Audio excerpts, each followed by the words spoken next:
Oke, mungkin teman-teman, karena ini pertemuan pertama saya ya, temuan keempat, kelima, dan keenam saya yang pegang, begitu.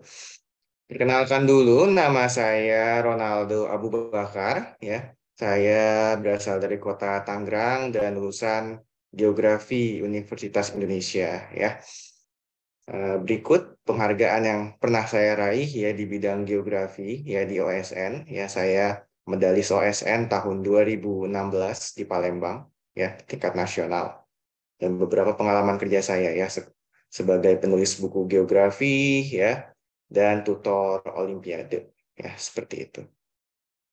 Oke, hari ini adalah pertemuan keempat ya dari rangkaian pelatihan kita untuk mempersiapkan Olimpiade Sains tingkat kota ya. Kemarin di hari Senin, Selasa dan Rabu ya, Kak Nabil sudah membahas ya materi-materi geografi fisik ya, mulai dari iklim perubahan iklim ya sampai geografi pertanian ya. Dan di hari ini, hari Kamis jam 4 sore, ya kita akan membahas materi kependudukan ya dan geografi kota. Ya.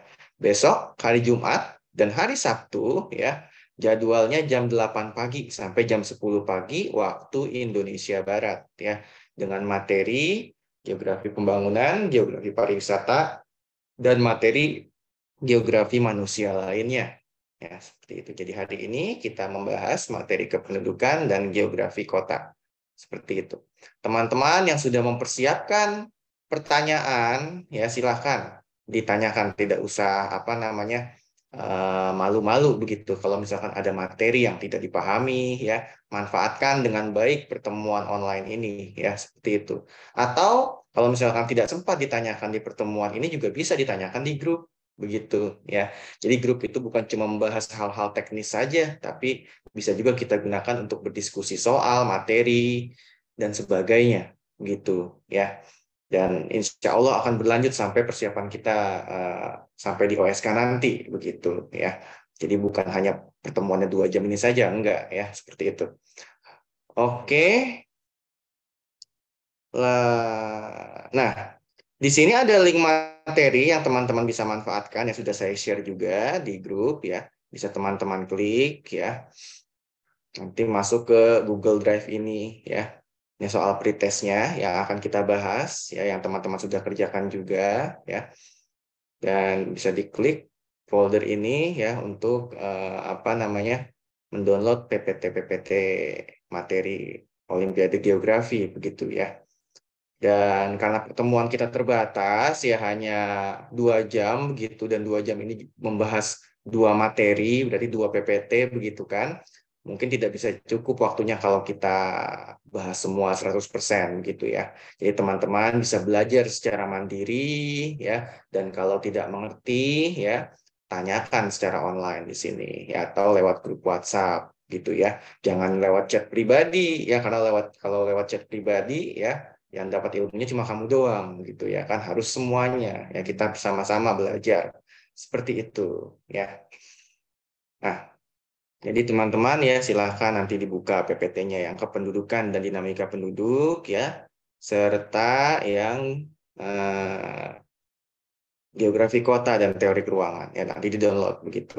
Untuk besok materinya geografi pembangunan dan geografi pariwisata ya. PPT-PPT-nya ada di link Google Drive yang ada di grup WhatsApp, silahkan kalian manfaatkan gitu. Oke, langsung saja kita mulai pelatihan kita ya. Pertama, nah, kita membahas kependudukan dan dinamika penduduk ya. Share screen saya sudah terlihat ya di layar.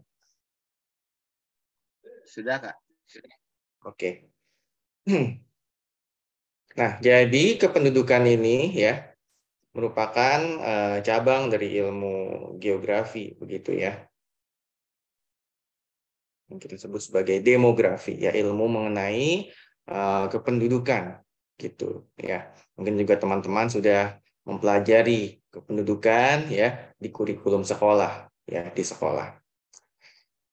Nah, bisa kita lihat di sini ya sejarah kependudukan dunia ya. Baru-baru ini di beberapa minggu belakangan, berapa bulan belakangan ya penduduk dunia ini sudah mencapai 8 miliar ya. 8 miliar penduduk di tahun 2023. Dan kalau kita lihat grafiknya ya penduduk dunia ini bertambah dengan signifikan ya, terutama di tahun 1900-an ya hingga tahun 2000-an sekarang ya penduduk itu meningkat jumlahnya dengan berkali-kali lipat seperti itu ya. Hal ini ditunjang dengan ketersediaan pangan yang cukup gitu ya. Mungkin Kak Nabil kemarin di Geografi Pertanian sempat membahas mengenai ketersediaan pangan ya di Geografi Pertanian dan permasalahan pangan ya. Sudah ada revolusi pertanian ketiga yaitu revolusi hijau di tahun 1950-an ya, berupa inovasi teknologi di bidang pertanian ya seperti penggunaan pupuk kimia, penggunaan bibit unggul, pestisida yang akan meningkatkan hasil pertanian ya sehingga ketersediaan suplai pangan yang mampu mencukupi peningkatan kebutuhan penduduk saat ini seperti itu ya. Nah, kalau bisa kita lihat di sini ya Indonesia itu merupakan negara dengan jumlah penduduk terbanyak nomor 4 di dunia ya. Di tahun 2015 ya kita nomor 4 ya. Tapi itu akan berubah peningkatnya di tahun 2050. Ya, bisa kita lihat ya. Di tahun 2015 ya, baru-baru ini Cina itu merupakan negara dengan penduduk terbanyak di dunia ya. Tapi nanti di tahun 2050 negara dengan penduduk terbanyak di dunia itu disusul oleh India ya, seperti itu. Nah, itu dinamika dari kependudukan yang ada di dunia ya. Tiap negara, tiap wilayah memiliki dinamika kependudukan yang berbeda. Ada penduduknya yang bertumbuh cepat, ada yang bertumbuh lambat. Nah, apa saja faktor-faktornya ya?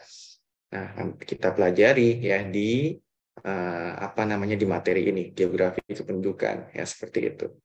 Nah, pertama kita bahas mengenai sumber-sumber dari data kependudukan ya.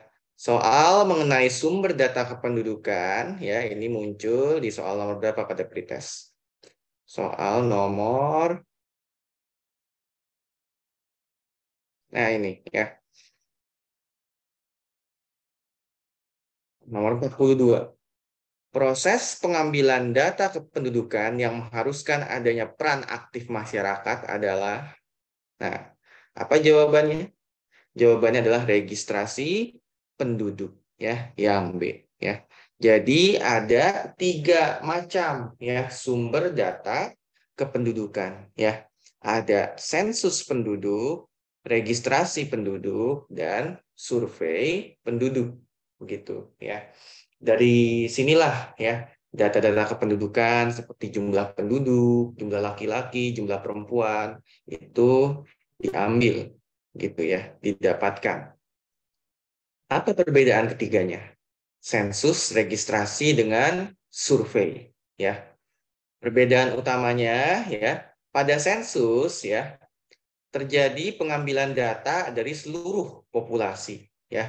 Jadi pada sensus penduduk semua penduduk atau semua populasi yang ada di suatu wilayah ya itu diambil informasinya, informasi kependudukannya, dihitung semuanya ya.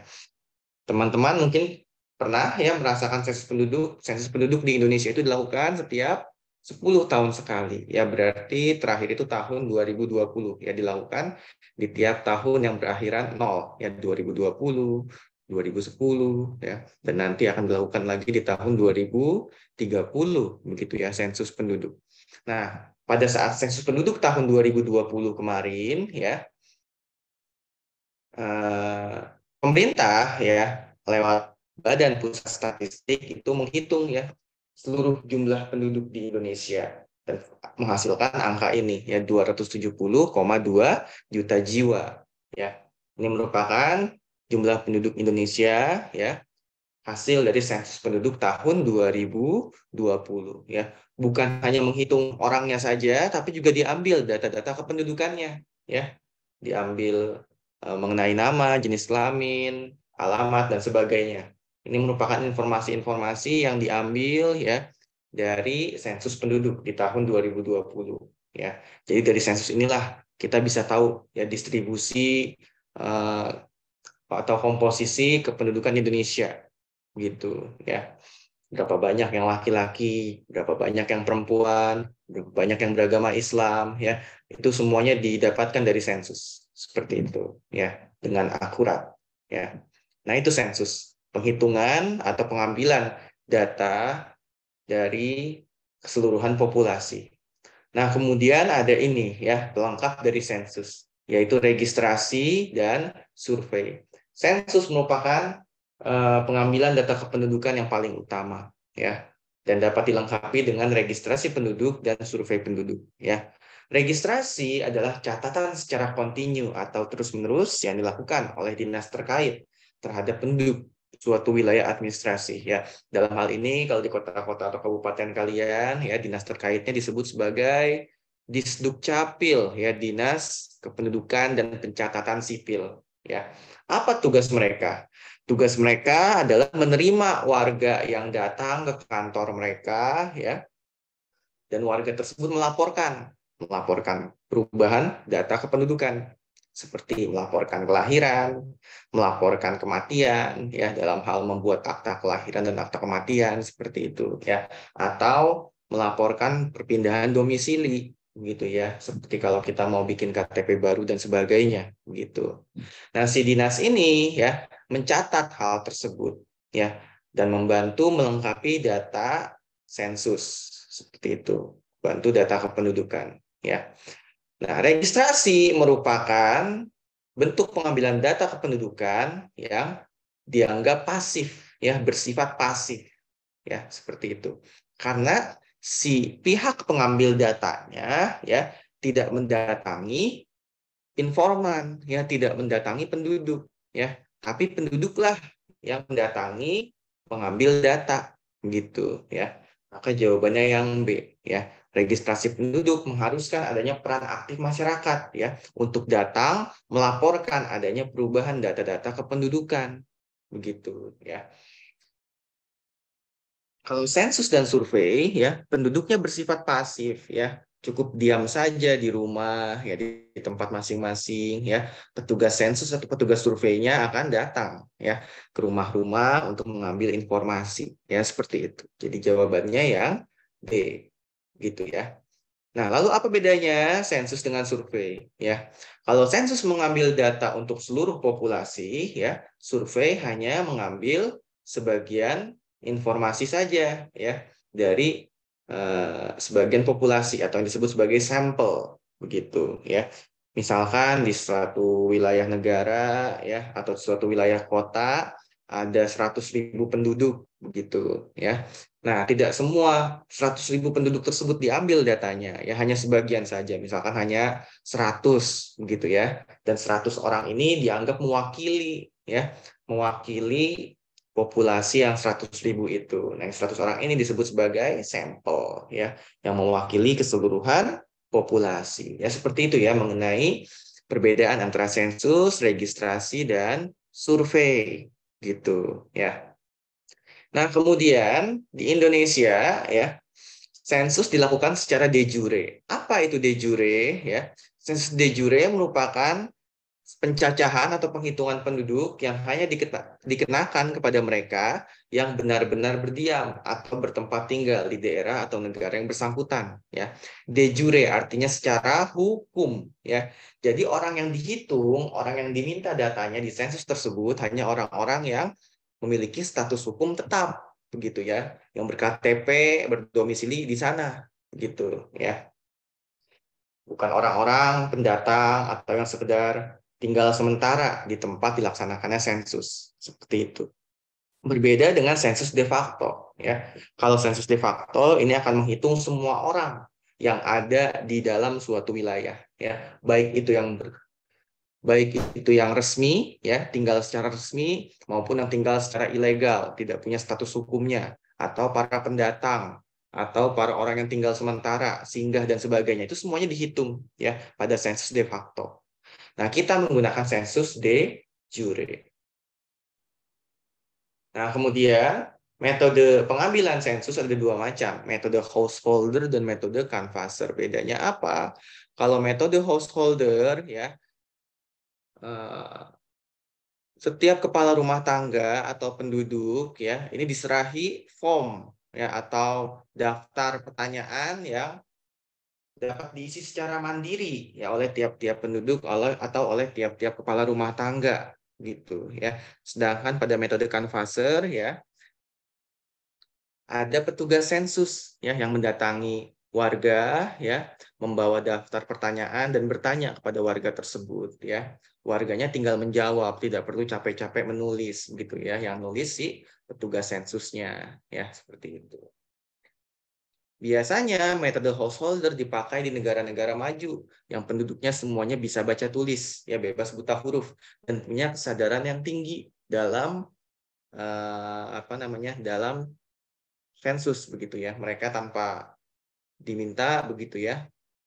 Mereka antusias dalam mengisi form tersebut, mengisi data kependudukan ya karena mereka menganggap data kependudukan itu penting bagi pembangunan suatu negara gitu ya.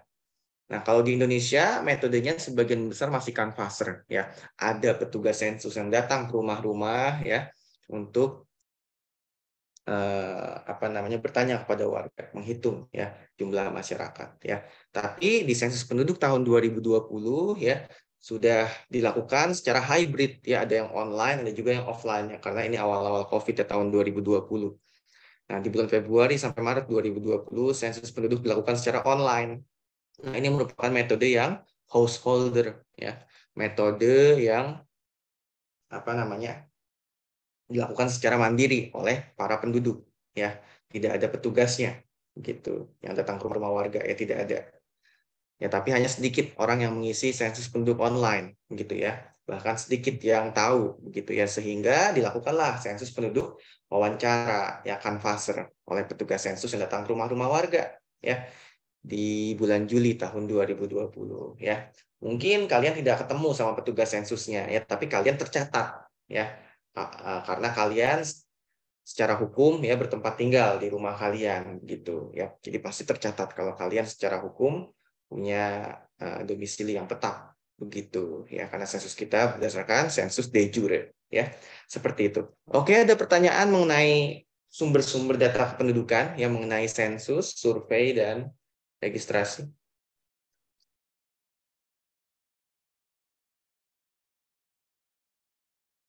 Tidak ada? Oke. Kalau tidak ada kita lanjutkan ya. Nah, ya belum ya. Kita lanjutkan. Di nomor 40 pretest kemarin ya, ada soal seperti ini. Rasio jenis kelamin atau sex ratio bernilai 102 memiliki arti apa? Nah, lanjutkan ya mengenai materi komposisi penduduk. Komposisi penduduk ya terbagi menjadi dua ya, berdasarkan jenis kelamin dan berdasarkan usia begitu. Nah, pertama kita bahas dulu yang berdasarkan jenis kelamin. Nah, komposisi penduduk berdasarkan jenis kelamin dapat kita nyatakan dengan rasio jenis kelamin atau sex ratio ya. Sex ratio yang merupakan angka yang menyatakan banyaknya jumlah penduduk laki-laki tiap 100 penduduk perempuan. Nah, ini ya, seperti itu. Rumusnya seperti ini ya. Nanti kalian catat ya dan hafalkan rumus-rumus di kependudukan ya. Sex ratio rumusnya banyaknya laki-laki dibagi banyaknya perempuan dikali 100. Seperti itu ya. Contoh soalnya seperti ini. Misalkan jumlah laki-laki ada 58 juta sekian, perempuan ada 60 juta sekian, maka tinggal dibagi. Laki-laki dibagi perempuan dikali 100. Jangan kebalik ya, jangan perempuan dibagi laki-laki. Seperti itu ya. Hasilnya 97. Apa arti angka 97? Ya, ada 97 laki-laki tiap 100 penduduk perempuan. Ya, berarti ya kalau sex ratio-nya lebih dari 100 ya, berarti daerah tersebut lebih banyak penduduk laki-laki. Kalau di bawah 100 ya berarti lebih banyak perempuan ya. Semakin tinggi angka sex ratio ya berarti semakin banyak laki-laki di wilayah tersebut dibandingkan dengan perempuannya begitu ya. Jadi ini jawabannya yang mana? Yang A ya. Terdapat 102 laki-laki tiap 100 perempuan. Ya, seperti itu. Yang C salah, ya. Jumlah populasi laki-laki jika dibagi dengan populasi perempuan, ya, tidak bernilai 102, ya, sebelum kita kalikan dengan konstantanya yaitu 100, gitu ya. Jadi ini yang C kurang tepat ya, karena tidak ada pengaliannya dengan 100. Ya, ingat ya rumus sex ratio. Jumlah laki-laki dibagi jumlah perempuan dikali 100, ya. Dan ini akan menyatakan jumlah laki-laki tiap 100 wanita.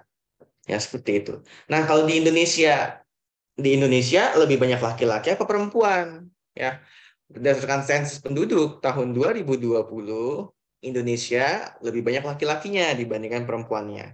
Tuh bisa kita lihat di data sensus yang paling bawah, ya, rasio jenis kelamin. Nilainya berapa? 102, ya. Berarti ada 102 laki-laki untuk setiap 100 penduduk perempuan. Begitu. Ya, seperti yang ada di soal ya. Sex ratio Indonesia 102, lebih banyak laki-laki. Nah, kalau kita lihat di sini di petanya ya, sex ratio di dunia ini beragam begitu ya. Ada yang warnanya merah pekat, berarti itu sex ratio-nya sangat rendah ya.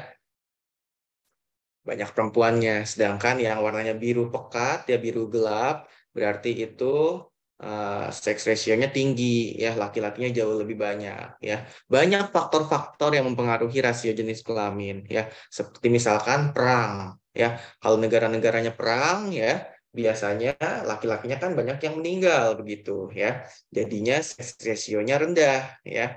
Perempuannya yang jadi banyak, laki-lakinya sedikit. Ya, seperti itu faktor utama perang ya. Faktor lain misalkan migrasi ya. Migrasi atau perpindahan penduduk. Kebanyakan orang yang berpindah dari satu tempat ke tempat lain merantau ya, itu merupakan laki-laki. Ya, laki-laki lebih sering merantau dibandingkan perempuan. Sehingga daerah-daerah yang banyak perantaunya ya, maka sex ratio-nya tinggi karena lebih banyak laki-lakinya. Sedangkan daerah yang ditinggalkan oleh perantau ya lebih banyak perempuannya. Ya, rasio jenis kelaminnya rendah. Ya, seperti itu ya. Faktor migrasi atau perpindahan penduduk ya juga berpengaruh ya.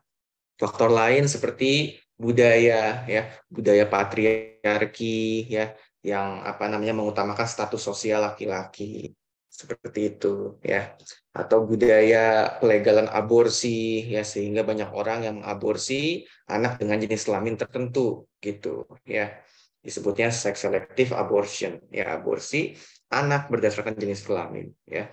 Nah, ini menyebabkan negara-negara ini punya penduduk yang jenis kelaminnya tidak imbang begitu ya. Ada yang banyak perempuan, ada yang lebih banyak laki-laki. Seperti itu ya. Oke, begitu mengenai sex ratio atau rasio jenis kelamin ya. Teman-teman kalau misalkan mau bertanya ya, tidak perlu tunggu saya tanya begitu ya. Silakan langsung aja chat di di kolom chat gitu ya.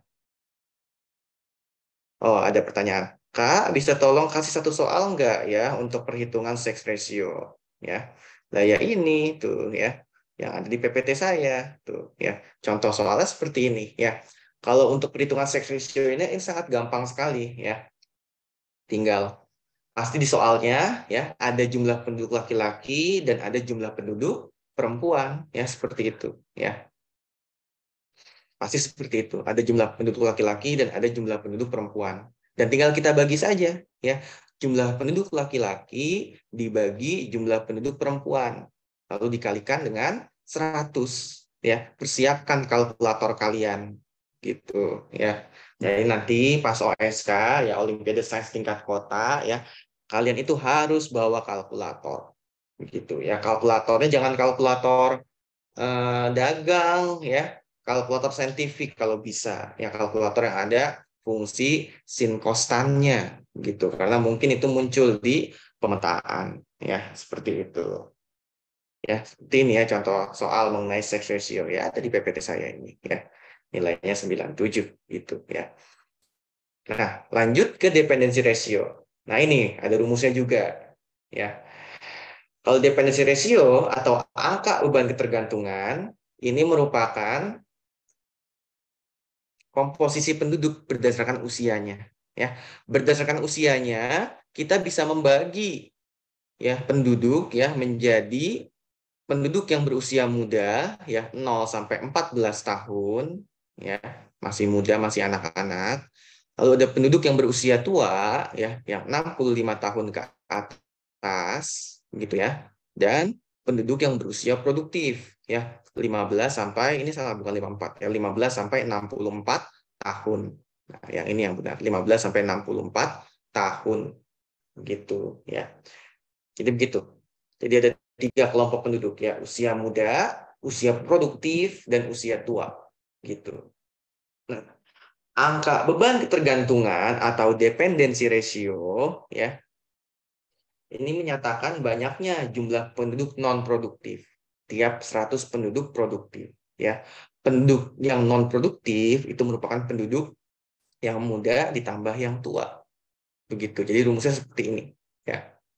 Jumlah penduduk yang muda ditambah jumlah penduduk yang tua dibagi jumlah penduduk yang produktif dikali 100.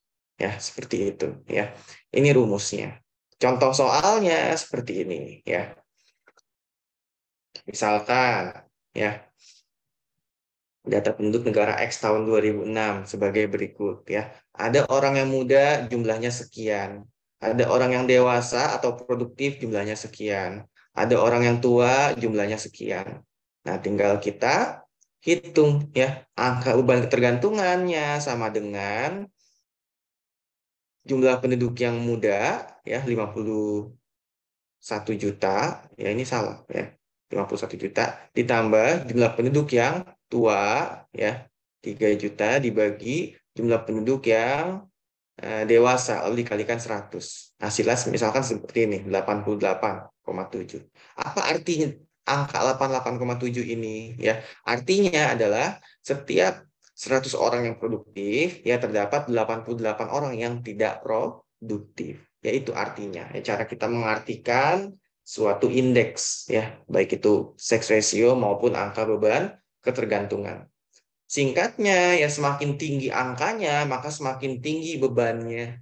Ya, beban dari orang-orang yang tidak produktif. Ya, karena orang-orang yang muda dan yang tua itu kan tidak bisa bekerja. Ya, tidak bisa memberikan pajak bagi negara. Ya, mereka nggak bisa nyari duit. Ya, tapi mengandalkan orang-orang yang berusia produktif. Ya, kira-kira seperti itu. Ya. Nah, kalau kita lihat di petanya, ya, seperti ini, ya, petanya. Semakin gelap warna negaranya, berarti angka beban ketergantungannya semakin tinggi. Gitu. Dan kita lihat yang paling tinggi merupakan negara di Afrika tuh ya. Ada Mali dan Niger ya. Dua negara tersebut angka beban ketergantungannya paling tinggi. Kenapa? Karena negara tersebut ya angka kelahirannya sangat tinggi ya. Tiap wanita di sana bisa punya anak sekitar 6, 7, 8 dan sebagainya gitu ya. Anaknya banyak-banyak mereka begitu. Semakin banyak anak ya semakin banyak beban ya, semakin banyak penduduk yang masuk ke dalam kelompok berusia non produktif ya. Seperti itu ya. Mengenai rasio mengenai angka beban ketergantungan ya. Itu ini mohon maaf ya ada beberapa salah-salah tulis ya, karena juga saya ambil dari Google ya contoh-contoh soalnya seperti itu ya. Ini masih perhitungan yang gampang gitu ya. Di kependudukan ini banyak juga rumus-rumus seperti itu ya, yang lebih susah. Oke, kita lanjutkan ya. Mengenai piramida penduduk sekarang. Ya, di soal nomor 38, negara yang memiliki piramida penduduk ekspansif adalah negara mana? Ya, negara mana? Nah, apa itu piramida penduduk? Ya, kalau tadi kan sex ratio dan angka beban ketergantungan itu kan berupa angka. Ya, bisa juga kita sajikan dalam bentuk grafik. Ya, grafiknya disebut sebagai piramida penduduk. Nah, ini contohnya. Piramida penduduk Indonesia. Ya, bisa kita perhatikan bentuk piramida penduduk. Ya, nah, ada batang-batang ya yang disusun ya dari yang paling bawah sampai yang paling atas begitu ya. Yang paling bawah ya, ini menyatakan jumlah penduduk yang berusia paling muda 0 sampai 4. Terus di baris atasnya 5 sampai 9. Di baris atasnya lagi 10 sampai 14. Begitu seterusnya sampai ke atas ya. Jadi jumlah penduduk yang berusia muda adanya di bagian bawah. Yang dewasa di bagian tengah dan yang tua di bagian atas ya. Itu ya cara membaca piramida penduduk. Dan piramida penduduk ya ini terbagi menjadi dua warna tuh, ya dua bagian ya. Yang satu yang biru ini laki-laki ya, atau dan yang satunya lagi ya yang oranye itu jumlah penduduk perempuan ya. Jadi dengan membaca piramida penduduk kita bisa tahu ya angka beban ketergantungan ya dan rasio jenis kelamin dari suatu negara gitu ya. Misalnya kita melihat piramida penduduk Qatar seperti ini ya. Bisa kita lihat ya warna birunya lebih banyak tuh ya. Berarti populasi male laki-laki ya lebih banyak dibandingkan perempuan di daerah Qatar ya. Seperti itu. Jadi kesimpulannya negara Qatar memiliki rasio jenis kelamin yang tinggi ya karena laki-lakinya jauh lebih banyak. Apa faktornya? Karena migrasi ya, karena perpindahan penduduk ya. Banyak orang-orang India, Bangladesh ya yang bekerja di Qatar ya. Pindah dari negaranya untuk bekerja di luar negeri. Salah satunya di negara-negara Arab seperti Qatar gitu ya. Dan kebanyakan yang berpindah itu laki-laki. Ya, seperti itu. Nah, piramida penduduk ya terbagi menjadi 3 jenis. Ya. Ada piramida penduduk muda atau ekspansif, piramida penduduk sedang atau stasioner, dan piramida penduduk tua atau konstriktif. Nah, bisa kita lihat di gambar di bawah ya. Di yang kiri itu merupakan piramida penduduk muda. Ya, kita lihat. Piramidanya besar di bagian bawah, ya kecil di bagian atas. Ya, semakin ke atas semakin mengecil. Ya. Artinya ya sebagian besar penduduk berada di usia yang muda. Ya. Piramida penduduk ini menunjukkan angka kelahiran yang tinggi. Ya, banyak yang lahir. Ya, jumlah kelahirannya tinggi seperti itu. Dan biasanya dialami oleh negara-negara berkembang. Ya, jadi kalau pertanyaannya negara mana yang memiliki piramida penduduk ekspansif ya, cari negara berkembang ya. Mana? Ukraina kan di Rusia, Jepang, Tiongkok, Sudan apa Korea Selatan? Jawabannya adalah Sudan. Ya, seperti itu. Sudan dan Tiongkok ini sama-sama negara berkembang ya. Tapi Tiongkok atau Cina memiliki piramida penduduk yang stasioner ya, tidak lagi ekspansif. Ya, seperti itu. Biasanya piramida penduduk ekspansif itu ada di negara-negara yang primitif gitu ya, mohon maaf ya, yang apa namanya sangat kurang maju seperti itu. Kalau Cina ya meskipun dia negara berkembang secara ekonomi ya, tapi juga termasuk negara yang paling penting di dunia begitu ya, bisa menyaingi Amerika Serikat ya. Piramida penduduknya seperti ini ya, tidak ekspansif ya, tidak besar di bagian bawah tapi besarnya di bagian tengah. Beda dengan Sudan ya. Kalau Sudan piramida penduduknya ya seperti ini ya. Piramida penduduk Sudan atau negara-negara di Afrika ya seperti Nigeria ya. Piramida penduduknya bersifat ekspansif ya, besar di bagian bawah, mengecil di bagian atas ya, seperti itu ya. Nah, itu ya piramida penduduk ya yang bersifat ekspansif. Lalu ada juga piramida penduduk yang sedang atau stasioner ya. Biasanya ada di negara-negara yang pembangunannya pesat ya, yang sudah terbangun ya, seperti negara-negara maju ya. Contohnya Swedia, negara-negara di Eropa dan sebagainya ya. Piramida penduduknya ya seimbang antara bagian bawah, tengah dan atas ya. Itu imbang sisi-sisinya ya. Gitu. Sebutnya piramida penduduk sedang. Dan ada juga piramida penduduk tua atau konstriktif ya. Dia besarnya di bagian atas ya.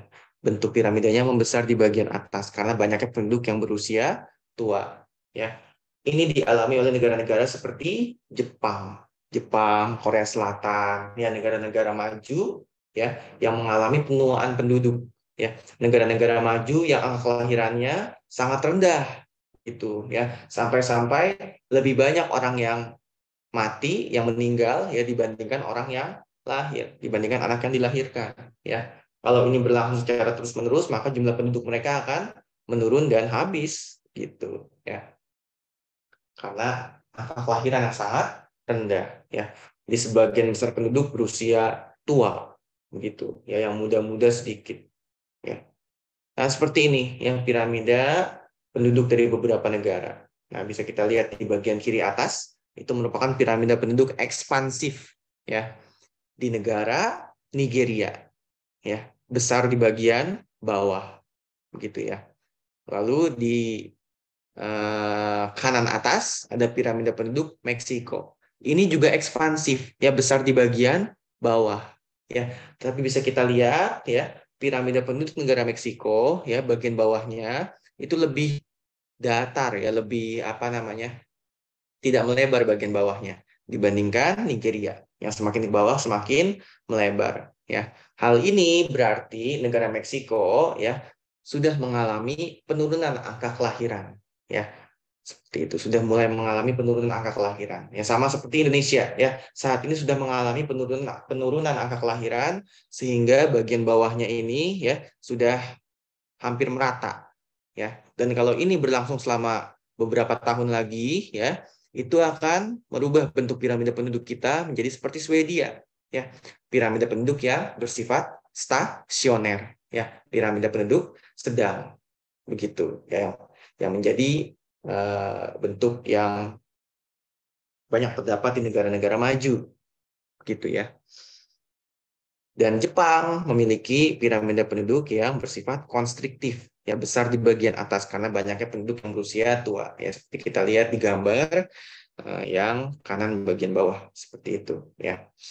Jadi begitu evolusi keadaan demografis suatu negara. Ya, bentuk piramida penduduknya ya berevolusi dari yang seperti Nigeria menjadi yang seperti Meksiko, menjadi seperti Swedia, dan terakhir menjadi seperti piramida penduduknya Jepang. Ya, dari yang ekspansif menjadi yang stasioner dan terakhir menjadi yang konstriktif seperti itu.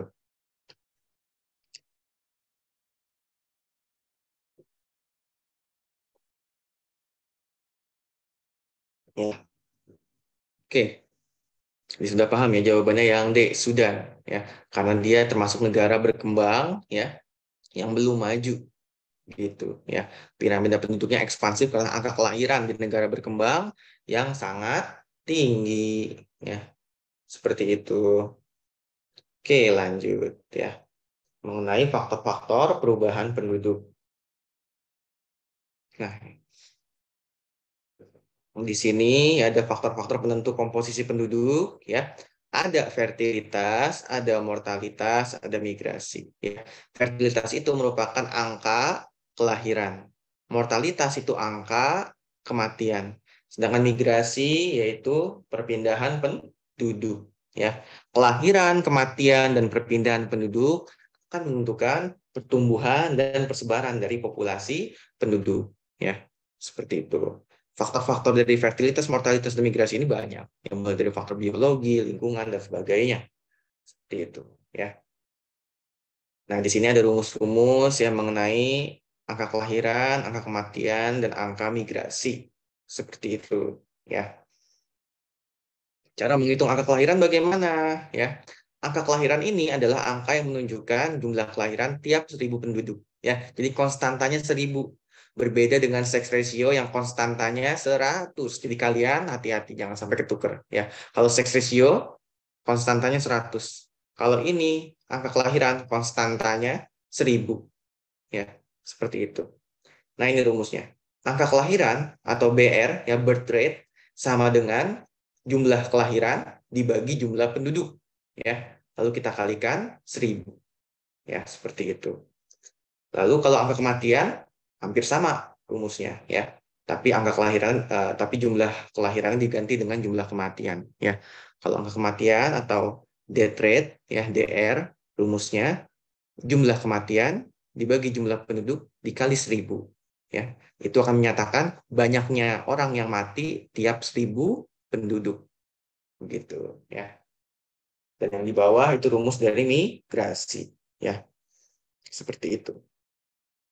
Ada contoh soalnya juga, ya, itu di tabel ini, ya. Bisa kalian pelajari, begitu, ya. Ini masih gampang, tinggal ditambah kurang tambah kurang saja. Seperti itu, ya. Lalu kemudian ada rumus pertumbuhan penduduk. Nah, perhatikan. Rumus pertumbuhan penduduk ya dapat dibagi menjadi dua, yang alami dan yang total, ya. Kalau yang alami hanya memperhitungkan kelahiran dan kematian, ya. Jadi pertumbuhan penduduk sama dengan jumlah kelahiran dikurang jumlah kematian, ya. Banyak yang lahir dikurangi banyak yang meninggal, seperti itu, ya. Bisa nggak pertumbuhan penduduk negatif? Bisa. Kalau lebih banyak yang meninggal dibandingkan yang lahir, maka penduduknya akan berkurang, ya, tidak bertumbuh naik tapi bertumbuh turun, gitu, ya. Itu yang alami, ya, rumusnya cuma L dikurang M, ya, jumlah kelahiran dikurang jumlah kematian. Kalau yang total, ya, pertumbuhan penduduk total itu akan memperhitungkan migrasi juga, ya. Jadi rumusnya seperti ini. Jumlah kelahiran dikurangi jumlah kematian, ya, ditambah jumlah imigrasi dikurangi jumlah emigrasi. Apa itu imigrasi? Ya, imigrasi itu merupakan perpindahan yang masuk, ya, ke suatu daerah. Sedangkan emigrasi, ya, merupakan perpindahan yang keluar dari suatu daerah. Begitu jadi rumusnya, ya. Lahir dikurang mati ditambah masuk kurang keluar, ya, seperti itu. Nah, kemudian di sini ada jenis-jenis migrasi. Nah, ini juga ada di soal, ya. Soal nomor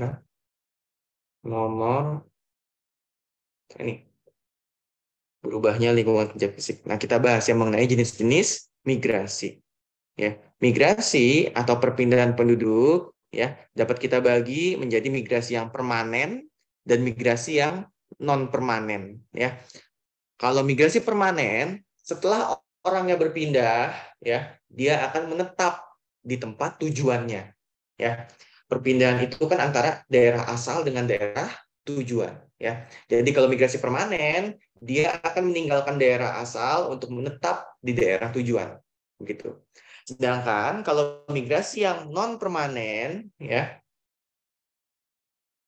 dia tidak menetap di daerah tujuan, ya. Dari daerah asal dia pindah ke daerah tujuan lalu dia balik lagi, ya, ke daerah asal, seperti itu, ya. Contohnya seperti komutasi, ya, migrasi non permanen yang dilakukan kurang dari 1 hari jangka waktunya, ya. Misalnya orang yang pergi kerja ke pusat kota, begitu, ya. Rumahnya di pinggiran kota, ya. Dia pagi-pagi, ya, dia pergi ke pusat kota untuk bekerja, ya, berangkat kerja. Sore hari dia pulang ke rumahnya. Nah, perjalanannya akan bolak-balik. Itu merupakan migrasi yang non permanen, kurang dari 1 hari, yang kita sebut sebagai komutasi. Kalau yang lebih dari 1 hari disebut sebagai sirkulasi. Seperti contohnya orang yang mudik, ya, orang yang pulang kampung, ya, dia pulang, ya, ke kampung halamannya, menginap beberapa hari dan kemudian balik lagi ke tempat asalnya, ya, ke tempat dia bekerja, begitu, ya, setelah pulang kampung. Nah, untuk migrasi permanen ya dapat kita bedakan, ya. Kalau emigrasi itu merupakan istilah yang menyatakan masuk dan keluarnya suatu penduduk dari suatu negara atau suatu wilayah. Imigrasi itu artinya perpindahan masuk, emigrasi artinya perpindahan keluar. Urbanisasi artinya perpindahan ke kota, ya, dari desa ke kota. Sedangkan kalau ruralisasi kebalikannya, dari kota ke desa. Begitu, ya. Transmigrasi artinya berpindah ke daerah yang berpenduduk jarang, ya. Sedangkan kalau suburbanisasi ke pinggiran kota. Seperti itu, ya. Transmigrasi, ya, ke daerah berpenduduk jarang, ya, seperti misalkan dari Pulau Jawa pindah ke Kalimantan, begitu, ya, membuka lahan hutan baru. ya oleh program pemerintah biasanya transmigrasi itu ya. Kalau suburbanisasi pindahnya ke pinggiran kota. Ya misalkan di pusat kota permukimannya sudah ramai, penuh dengan apartemen sesak ya. Mereka kemudian mencari rumah yang lebih besar ya. Biasanya rumah yang lebih besar adanya di pinggiran kota ya, di perumahan-perumahan di pinggiran kota. Begitu. Nah, berpindahnya penduduk dari pusat kota ke pinggiran kota, tapi bukan ke desa ya, pinggiran kota. Disebut sebagai suburbanisasi. Wilayah pinggiran kota itu seperti ini bentuknya ya, suburban housing. Nah, seperti ini wilayah pinggiran kota ya. Nah, ini ya. Suatu wilayah yang isinya rumah semua sejauh mata memandang ya. Ini banyak di Amerika Serikat. Nah, perumahan seperti ini yang merupakan ciri khas dari perumahan yang ada di pinggiran kota. Disebutnya daerah suburban ya. Kalau urban itu daerah pusat kota yang banyak gedung-gedung tinggi, aktivitas komersial dan sebagainya. Kalau desa yang banyak lahan pertaniannya. Nah, ini di antara keduanya yang disebut sebagai daerah suburban. Seperti itu ya. Nah, kita jawab di soal kita ya. Berubahnya lingkungan kerja fisik, jadi kerja jarak jauh ya. Di zaman COVID ini banyak orang yang kerjanya online ya, remote working ya, nggak perlu kerja di kantor, nggak perlu kerja di pusat kota ya, tidak perlu ya macet-macetan di jalan ya untuk datang ke kantor-kantor di pusat kota ya. Maka ini akan memicu terjadinya apa? Deurbanisasi. Begitu. Kalau urbanisasi kan nggak mungkin ya, orang tidak pindah ke kota gara-gara remote working. Ya justru dengan remote working ya orang-orang itu bisa tinggal di rumah saja, nggak perlu apa namanya, nggak perlu berpindah-pindah begitu. Atau dia malah pindah ke desa ya, nggak mau lagi apa namanya tinggal di kota karena kerjaannya bisa dia lakukan di desa lewat online ya. Jadi dia lebih milih tinggal di desa yang lebih nyaman dan harga kebutuhannya lebih murah. Seperti itu ya. Jadi dengan remote working ya tidak perlu lagi adanya komutasi ya. Tidak perlu lagi adanya urbanisasi, orang pindah ke kota tuh nggak perlu ya.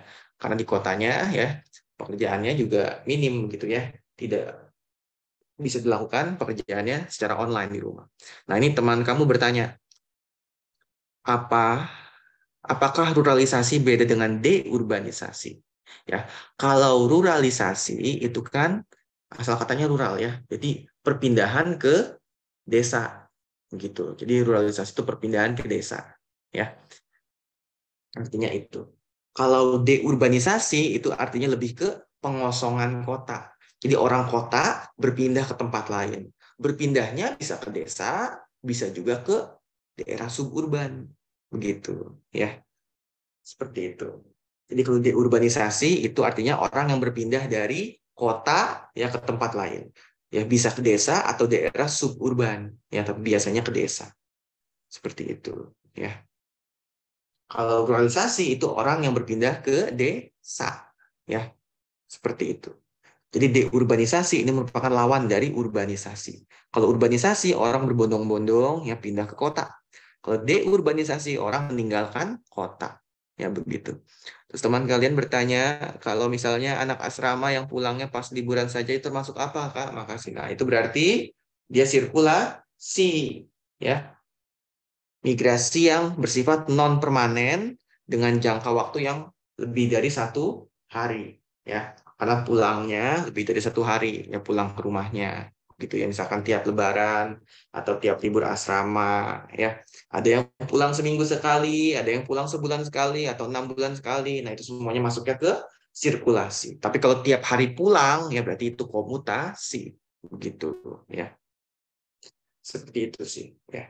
Jadi paham ya mengenai migrasi. Ya. Oke. Nah, kemudian ada ini ya, angka pertumbuhan penduduk ya, atau bahasa Inggrisnya growth rate ya. Growth rate ini merupakan persentase ya yang menunjukkan kecepatan pertambahan penduduk untuk interval waktu tertentu ya. Ada 3 macam ya growth rate. Ada yang secara linear, secara geometrik, dan secara eksponensial ya. Nah, seperti ini rumusnya ya. Tapi di tingkat kota ya belum pernah ada apa namanya soal ya tentang ini ya, yang menggunakan angka pertumbuhan penduduk dengan rumus linear, geometrik atau eksponensial ya. Saya belum pernah lihat gitu ya, tapi untuk berjaga-jaga ya silahkan nanti ya, kalau ada waktu kalian catat rumusnya ya, dan ini catat keterangannya. Jadi kalian tahu apa itu PN, apa itu P0 dan sebagainya. Begitu. Yang sering keluar dan yang harus kalian apa namanya? Kuasai adalah rumus ini nih ya. Rumus waktu lipat 2.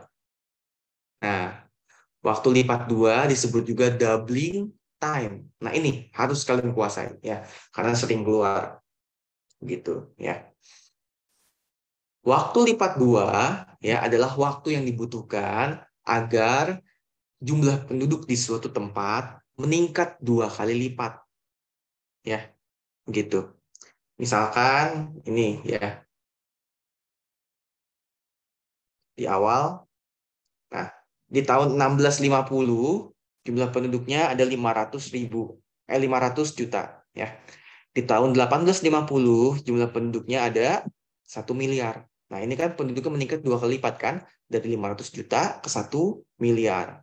Nah, doubling time-nya berapa tahun? Ya, 1850 dikurang 1650, ya 200 tahun. Jadi, ya, perlu 200 tahun ya untuk meningkatkan jumlah penduduknya menjadi 2 kali lipat. Ya, seperti itu, ya. Ya, seperti ini rumusnya, ya. Waktu lipat 2 itu sama dengan ln 2 dibagi R, ya. ln ini dibacanya ln ya, logaritma natural ya. Tombol dari logaritma natural ada di kalkulator saintifik atau cek di HP kalian ya. Kalkulator saintifik yang ada di HP kalian masing-masing. Seperti itu ya. Dan coba ya kalian pelajari bagaimana cara penggunaan kalkulator kalian gitu ya. Kalian harus punya kalkulator dan tiap kalkulator itu beda-beda cara pengerjaan, cara pengoperasiannya ya. Coba membaca buku manualnya, buku petunjuknya ya. Dan kalian harus mahir menggunakan ya kalkulator kalian, yang tidak sekedar punya atau sekedar bawa saja di OSK seperti itu ya. Ini rumusnya ya. Ln 2 itu kalau kita cari di kalkulator hasilnya 0,693 ya. Jadi waktu lipat 2 dapat kita dapatkan ya dengan membagi 0,693 dibagi angka pertumbuhan penduduknya ya dalam desimal ya. Misalkan ya contoh soalnya ya. Diketahui ya.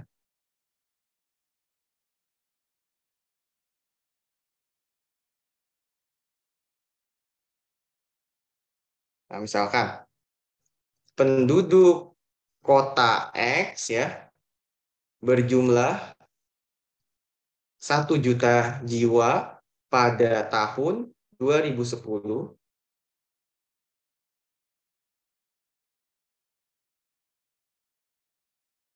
dan meningkat dengan pertumbuhan sebesar 2% per tahun. Ya. Lalu ditanyakan, berapa? Pada tahun berapa? Jumlah penduduknya meningkat menjadi 2 kali lipat. Nah, seperti ini. 2045. Ya. Iya, betul ya. 2045. Ya, pintar sekali ya. Seperti itu. Teman kalian bisa menghitungnya dengan cepat ya. Karena ada rumus cepatnya. Rumus cepatnya itu tinggal cuma 70 ya. 70 itu konstanta ya. Didapat dari ln 2 yang dikalikan dengan 100. 70 dibagi dengan 2 ya. 2 ini dapat dari mana? Dari sini ya. Begitu. 70 ini dari konstanta, udah rumusnya. 70 bagi 2 berapa? 35. Lalu 35-nya kita tambahin dengan 10. Gitu ya. Jadi 2045. Itu betul teman kamu. Yaitu kalau mau ngerjainnya secara cepat ya. gitu. Tapi kalau mau ngerjain secara lambat, maka harus dihitung pakai kalkulator. Dan kalau di OSN, kalian nggak boleh pakai cara cepat 70/2. Ya, nggak boleh. Ya. Harus pakai cara yang lambat, gitu ya, di tingkat nasional. Ya, tapi kalau di OSK boleh-boleh aja sih. Ya. T2 sama dengan, doubling time-nya sama dengan ln 2, ya. Ln 2 dibagi dengan angka pertumbuhan penduduknya. Angka pertumbuhan penduduknya itu 2%. 2% itu ya kita tulis secara desimal ya 0,02. Ya 2% itu sama dengan 0,02. Kalau 20% 0,2 gitu ya, paham ya? Mengubah persen menjadi desimal begitu ya. Ln 2 ini kan 0,693 kan kalau di kalkulator ya. Jadi 0,693 kita bagi dengan 0,02 seperti itu ya. Hasilnya ini ya berapa? Kita cek kalkulator ya. 0,693 dibagi 0,02. Hasilnya 34 ya. 34,6 ya. Ini bisa kita bulatkan atau tidak kita bulatkan ya. Bisa kita lihat nanti pilihannya kira-kira yang sesuai yang mana, apakah dibulatkan apa tidak dibulatkan. Seperti itu ya. Kalau mau dibulatkan ya dibulatkan menjadi 35 gitu ya. 35. 35. Jadi 2010 tambah 35 ya. Hasilnya berapa? 2045. Jadi penduduknya akan meningkat menjadi 2 kali lipat di tahun 2045. Ya, bagus, teman kalian sudah bisa. Ya, yang lainnya bagaimana? Paham? Paham ya? Ln 2 didapatkan dari kalkulator saintifik. Ya, kalkulator saintifik. Iya, cara cepat. Ya, cara cepatnya ya itu yang biasanya ada di buku-buku paket geografi. Ya, caranya tidak saintifik. Ya, jadi lebih baik tidak perlu kita pelajari. Ya, seperti itu ya, karena mungkin itu bisa membingungkan kalian. Ya, begitu. Yang tahu-tahu aja tuh kata teman kalian. Ya. Dan cara cepatnya ya tidak bisa kita gunakan ya untuk beberapa soal-soal lainnya seperti ini misalkan waktu lipat 3 dan seterusnya ya. Jadi waktu lipat itu bukan cuma waktu lipat 2 saja ya. Ada waktu lipat 3, waktu lipat 4, waktu lipat 5, waktu lipat 6 gitu ya. Seperti ini misalkan ya. Waktu lipat 5 ya adalah waktu yang dibutuhkan agar jumlah penduduknya meningkat 5 kali lipat. Rumusnya apa? Pakai ln 5 per R. Jadi begitu ya. Kalau waktu lipat 2, ln 2 per R. Waktu lipat 3, ln 3 per R. Waktu lipat 4, ln 4 per R. Begitu seterusnya. Kalau waktu lipat 5 berarti ln 5 per R. Ya, seperti itu. Ya, coba saya tantang kalian ya. Coba kerjakan ini ya.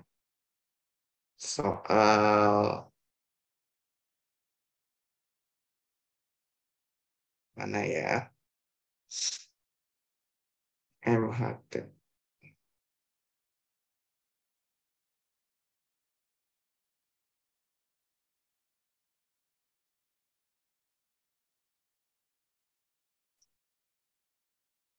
Nah, coba kalian ini nomor 15. Justru panggilan bukan jang mah kabudakan budakan kang budak letik bangun yang ramah jang Teman-teman mute mic-nya ya.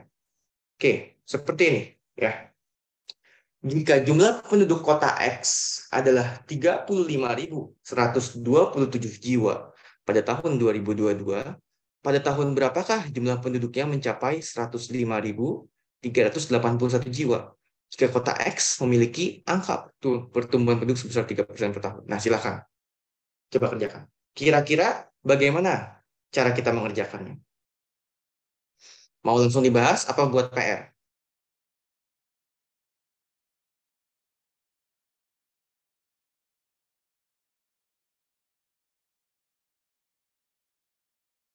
Langsung bahas. Oke, ya. Pertama, kita Coba kita lihat-lihat dulu ya. Apa yang diketahui ya. Yang diketahui pertama ada 35.127. Itu jumlah penduduk di tahun awal ya. Jumlah penduduk di tahun awal itu P0 ya. P0 jumlah penduduk di tahun awal ya. Itu 35.127. Sedangkan ya PN itu merupakan jumlah penduduk di tahun akhir, di tahun ke N ya. Nilainya 105.381. Lalu R atau angka pertumbuhan penduduk ya. Berapa angka pertumbuhan penduduknya? R-nya 3% alias 0,03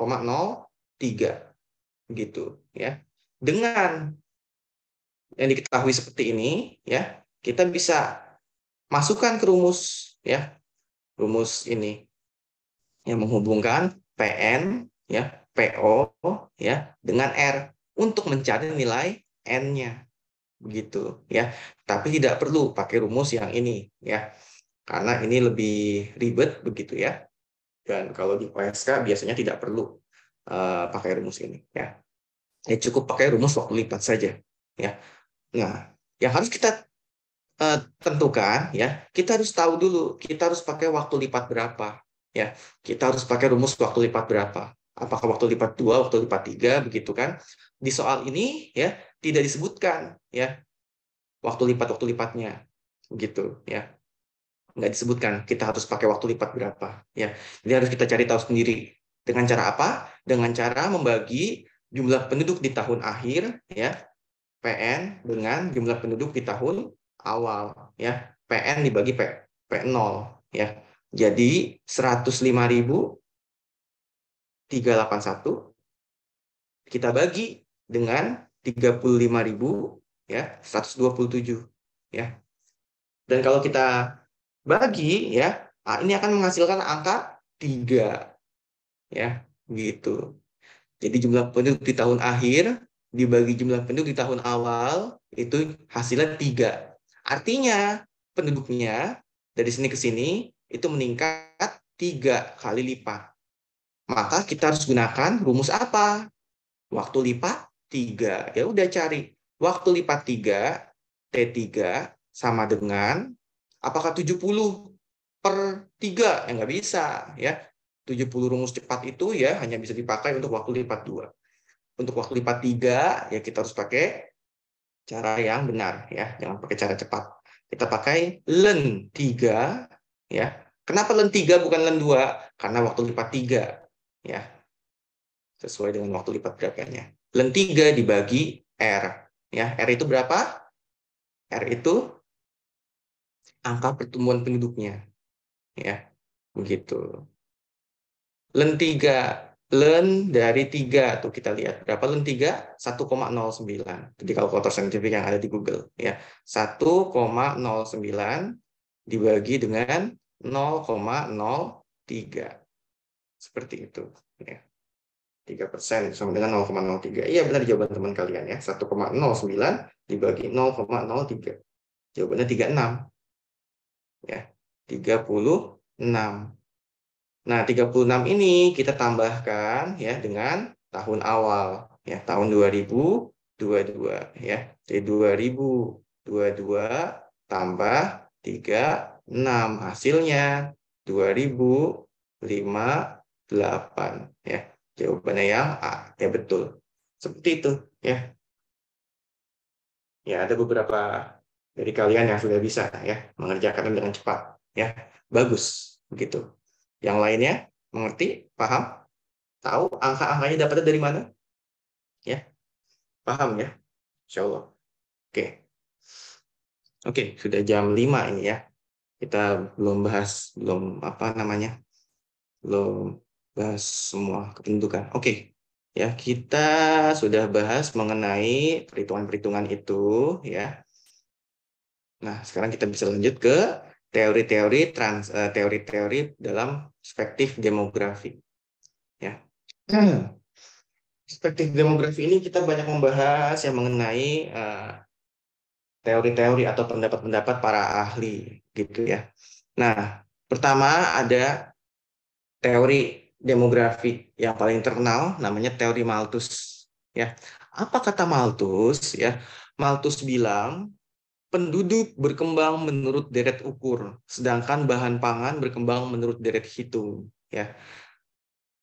Secara matematis seperti itu ya. Artinya ya, penduduk itu meningkatnya cepat, pesat sekali penduduk meningkatnya ya.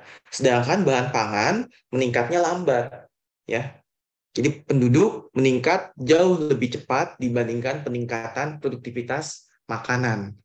Seperti itu. Nah, seperti ini grafiknya ya. Penduduk ya meningkat secara eksponensial. Sedangkan bahan pangan meningkat secara linier, ya deret hitung.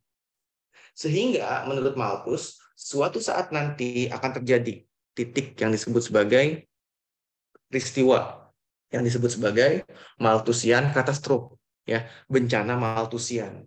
Hal ini terjadi ketika populasi jumlahnya jauh lebih tinggi dibandingkan ketersediaan pangan, ya. Jadi pangannya sedikit, ya, populasinya banyak, ya, sehingga terjadi krisis pangan. Wah, terjadi krisis di mana-mana karena Malthusian catastrophe seperti itu, ya. Maka dari itu dalam teorinya, dalam bukunya, Malthus merekomendasikan hal-hal ini ya, preventive check dan positive check ya. Preventive check adalah upaya-upaya untuk mencegah kelahiran ya, supaya penduduk tidak banyak, tidak melebihi pangan yang tersedia. Begitu ya. Cara-cara mencegah kelahiran seperti menikah di usia yang lebih tua ya, atau tidak menikah sama sekali ya, seperti orang-orang di gereja ya, seperti itu. Lalu ada juga positive check ya di gereja Katolik ya, biarawan-biarawan gereja ya tidak menikah sama sekali, termasuk Malthus begitu ya. Lalu ada juga positive check ya, upaya-upaya mempercepat kematian ya, seperti perang ya gitu.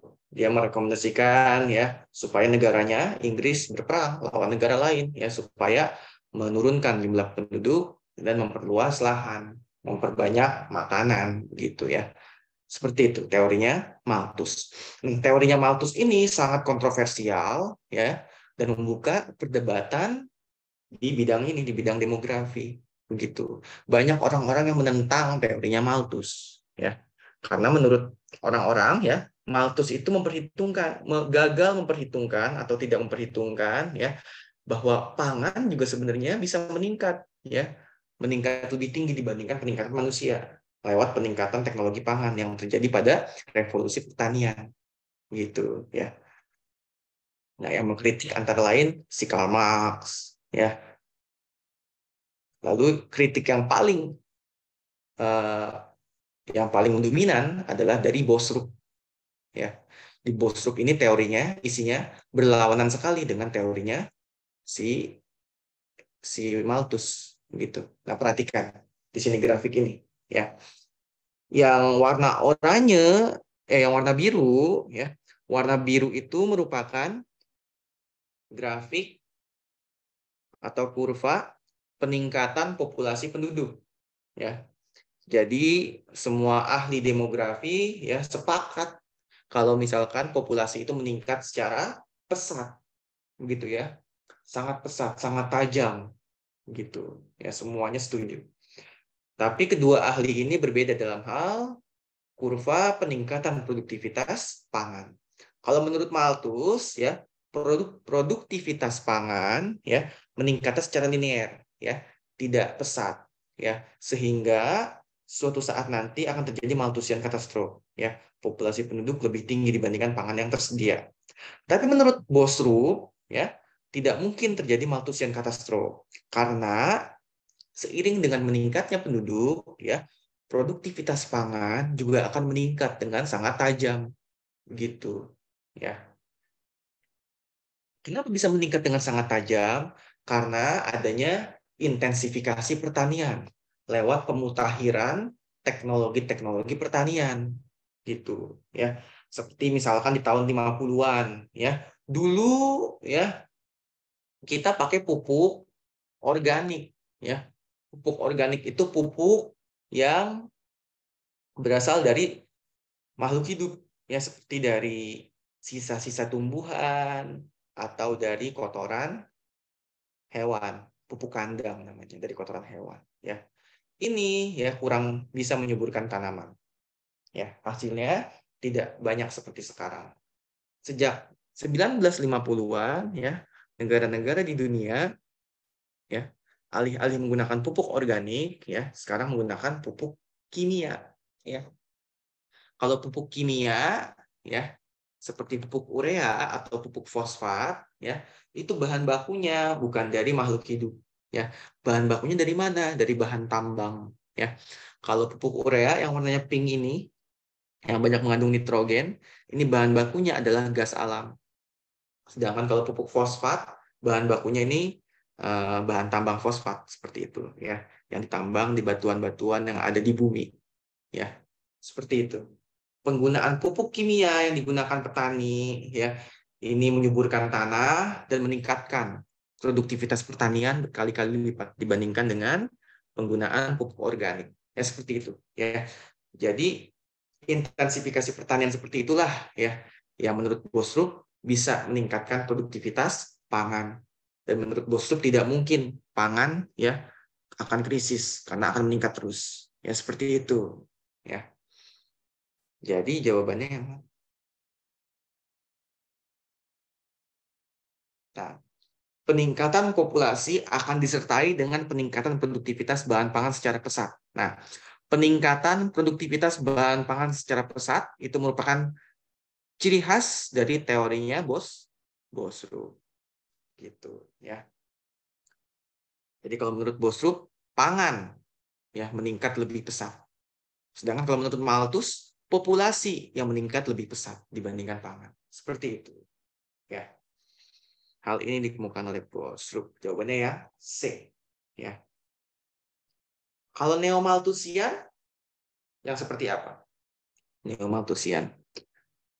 Jadi kan Malthus, teorinya Malthus kan sudah dianggap salah ya.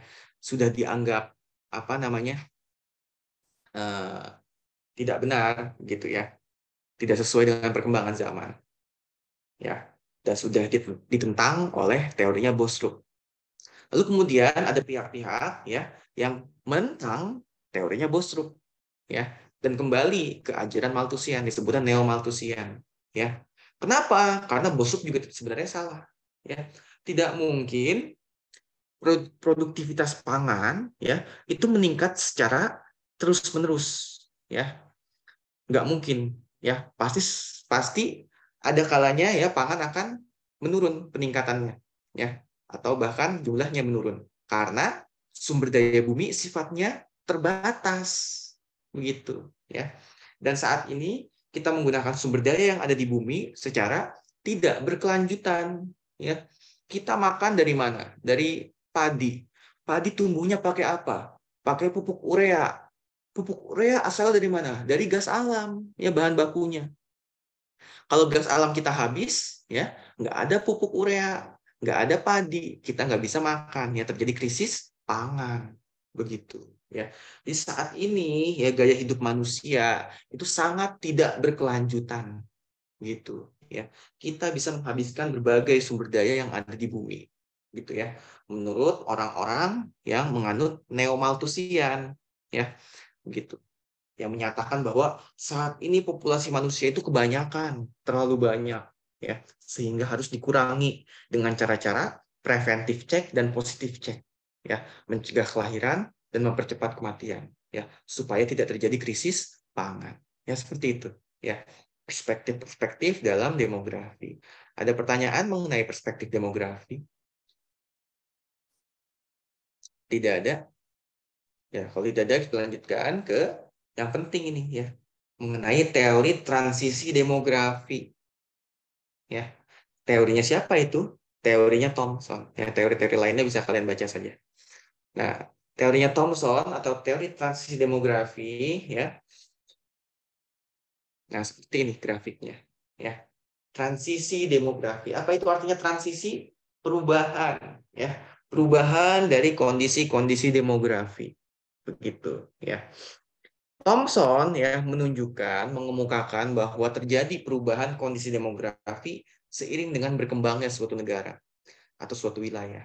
Dari yang wilayah paling primitif menjadi wilayah yang paling maju. Ya, maka kondisi demografinya juga berubah. Variabel yang dipakai oleh Thomson adalah ini, ya cuma 3 variabel. Ada birth rate, apa itu birth rate? Angka kelahiran. Lalu ada death rate, ya, angka kematian, ya, dan total population, ya, jumlah populasi. Ya. Jadi menurut Thomson, ya, jumlah populasi akan dipengaruhi oleh birth rate dan death rate, oleh angka kelahiran dan angka kematian. Thomson tidak memperhitungkan migrasi dalam teorinya, ya, tidak memperhitungkan untuk perpindahan penduduk seperti itu. Jadi hanya ini, ya, hanya ini variabel dari teorinya transisi demografi, ya, birth rate, death rate, dan total population seperti itu. Lalu dia membagi tahapan-tahapan berkembangnya suatu negara, ya, menjadi 5 tahapan. Ya, ini kita bahas satu-satu di tiap tahapan. Pertama, ya, di tahap 1 disebut juga tahap high stationary. Ya, pada tahap ini, ya, baik angka kelahiran maupun angka kematian ini sangat tinggi. Ya, adanya di wilayah-wilayah yang terpencil, yang primitif, ya, yang akses pendidikan dan akses kesehatannya sangat-sangat rendah, gitu, ya. Maka dari itu, ya, angka kelahirannya sangat tinggi, ya. Mereka banyak yang menikah muda, ya, punya anak banyak, gitu, ya. Tapi tidak semua anaknya, ya, itu bisa hidup survive sampai dewasa, ya. Banyak yang meninggal karena angka kematiannya juga tinggi, ya. Tingkat kesehatannya kan rendah, begitu. Jadi angka kematiannya tinggi, angka kelahiran tinggi, angka kematian tinggi, ya. Maka penduduknya menjadi stabil, ya. Penduduknya stabil di level yang rendah, ya. Jumlah penduduknya sedikit dan stabil, nggak meningkat, nggak menurun, ya. Itu di tahap pertama. Nah, di tahap kedua, ya, daerah terpencil tersebut mulai dimasuki oleh sarana kesehatan, ya, sehingga angka kematian dapat menurun, ya. Atau daerah tersebut yang tadinya perang, ya, perangnya selesai, sehingga angka kematian dapat menurun, ya. Jadi di tahap kedua, ya, angka kematian menurun dengan drastis, ya. Tapi, ya, angka kelahirannya masih tinggi, gitu, ya. Mereka tetap punya anak banyak, ya, bisa punya anak 6, 5, gitu, ya. Dan semua anaknya hidup sampai dewasa, ya. Angka kematiannya rendah. Sehingga populasinya bagaimana? Meningkat dengan tajam, ya. Jadi populasi penduduk meningkat dengan tajam di tahap kedua, ya. Begitu.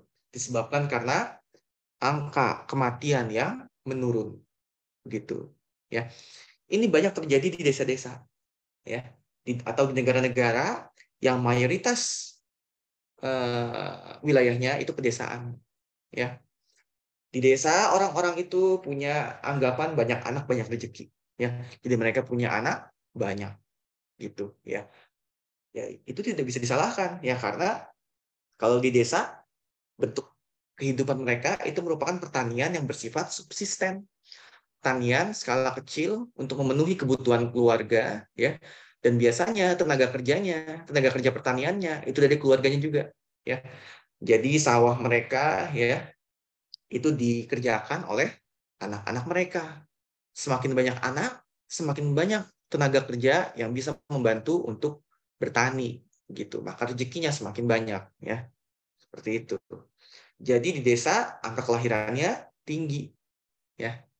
Angka kematiannya menurun ketika desanya mulai maju. Nah, ini tahap kedua yang menyebabkan peningkatan jumlah penduduk dengan sangat pesat.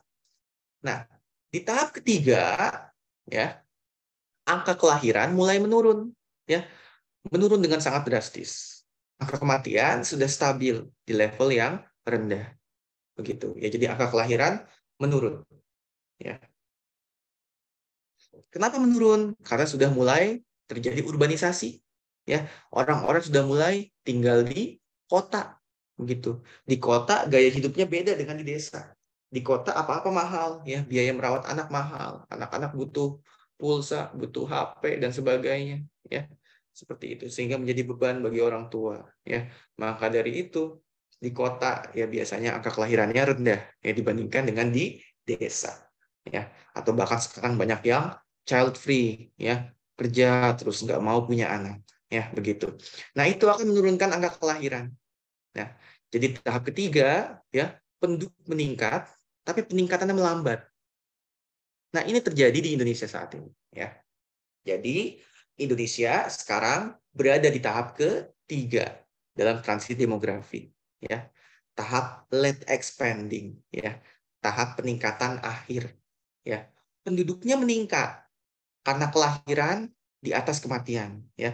Jumlah kelahiran di atas jumlah kematian. Tapi peningkatannya melambat, ya. Indonesia yang tadinya meningkat 3% penduduknya, ya, peningkatannya hanya menjadi 2%, menurun seperti itu, ya. Jadi penduduknya tetap meningkat, tapi jumlah peningkatannya menurun, gitu, ya. Peningkatannya melambat, ya. Nah, itu jadi tahap ketiga, ya. Di akhir atau di negara berkembang yang cukup maju. Nah, kalau di negara maju, ya, tahap keempat, ya, penduduknya paling tinggi, ya, dan stabil di level yang tinggi, ya, baik angka kelahiran maupun angka kematian, ya, di level yang rendah, seperti itu, ya, kelahiran rendah, kematian rendah, ya, itu tahap yang low stationary, ya, tahap keempat, begitu, ya, banyak terjadi di negara-negara maju. Dan beberapa negara maju, ya, sudah masuk ke tahap kelima, ya, di mana angka kelahirannya terus menurun, ya, di bawah angka kematian, sehingga yang lahir lebih sedikit dibandingkan yang mati, ya. Maka dari itu terjadilah natural decrease, ya, penurunan penduduk secara alami, ya, karena kelahiran jauh lebih rendah dibandingkan kematian. Contohnya saat ini terjadi di negara Jepang, ya. Kalau di gambar yang ada di PPT saya, ini merupakan gambar di textbook yang lama, ya. Jepang tahap keempat, Jerman tahap kelima. Tapi sekarang sudah terbalik. Jerman tahap keempat, Jepang tahap kelima, gitu, ya. Jadi begitu, ya, keadaan penduduk di suatu negara, yaitu berdinamika, ya, berubah-ubah terus. Ya, kita harus tahu keadaan up to date-nya, gitu, ya. Saat ini Jepang yang penduduknya menurun, ya, karena angka kelahiran yang rendah. Sedangkan Jerman penduduknya stabil, ya, karena banyaknya migrasi, ya. Karena banyaknya orang-orang yang datang ke Jerman, begitu, ya, dari Timur Tengah biasanya, ya, sebagai imigran, begitu, ya. Diperhatikan, ya, populasi, ya, itu akan menurun hanya di tahap kelima, ya. Populasi meningkat dengan pesat di tahap kedua. Populasi, ya, mengalami perlambatan peningkatan mulai di tahap ketiga, ya. Jadi jawabannya mana? Angka kematian menurun, angka kelahiran tetap tinggi, minim urbanisasi. Berarti ini tahap yang kedua, ya. Di tahap kedua ditandai dengan angka kematian yang menurun, tapi angka kelahiran tetap tinggi, ya, sehingga populasinya meningkat tajam, ya. Ini terjadi karena banyak anak banyak rezeki. Ada anggapan seperti itu, ya, karena anggapan dari pertanian, dari masyarakat yang bertani secara subsisten, gitu, ya, secara sederhana, ya, di tempat-tempat yang minim urbanisasi, ya, jarang ada kota seperti itu, yang kotanya masih sedikit penduduknya, ya. Tapi Indonesia sekarang sudah banyak urbanisasi. Sekarang kita sudah masuk tahap ketiga, seperti itu, ya. Jadi nomor 37 jawabannya yang B, ya, tahap kedua. Ya, oke, nomor 37, 38, 39, 40, 41, 42 udah kita bahas, dan itu merupakan contoh-contoh soal di geografi kependudukan. Ya, ada pertanyaan sampai sini? Kita sudah bahas, ya, mengenai teori-teori mengenai kependudukan, ya, dan juga hitung-hitungannya. Ya, silahkan nanti malam ini ya direview kembali PPT-nya ya, ditulis-tulis ya, atau mungkin ditonton kembali ya video pelatihan terdahulu atau saat ini ya.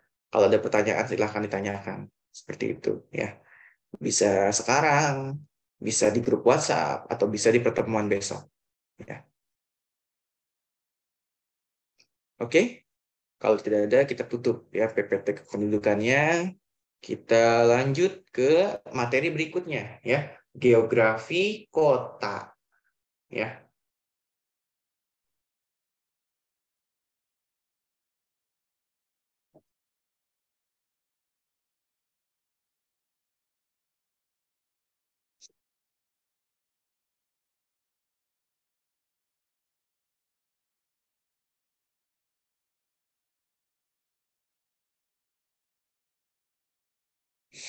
Nah, geografi kota dan teori keruangan ya.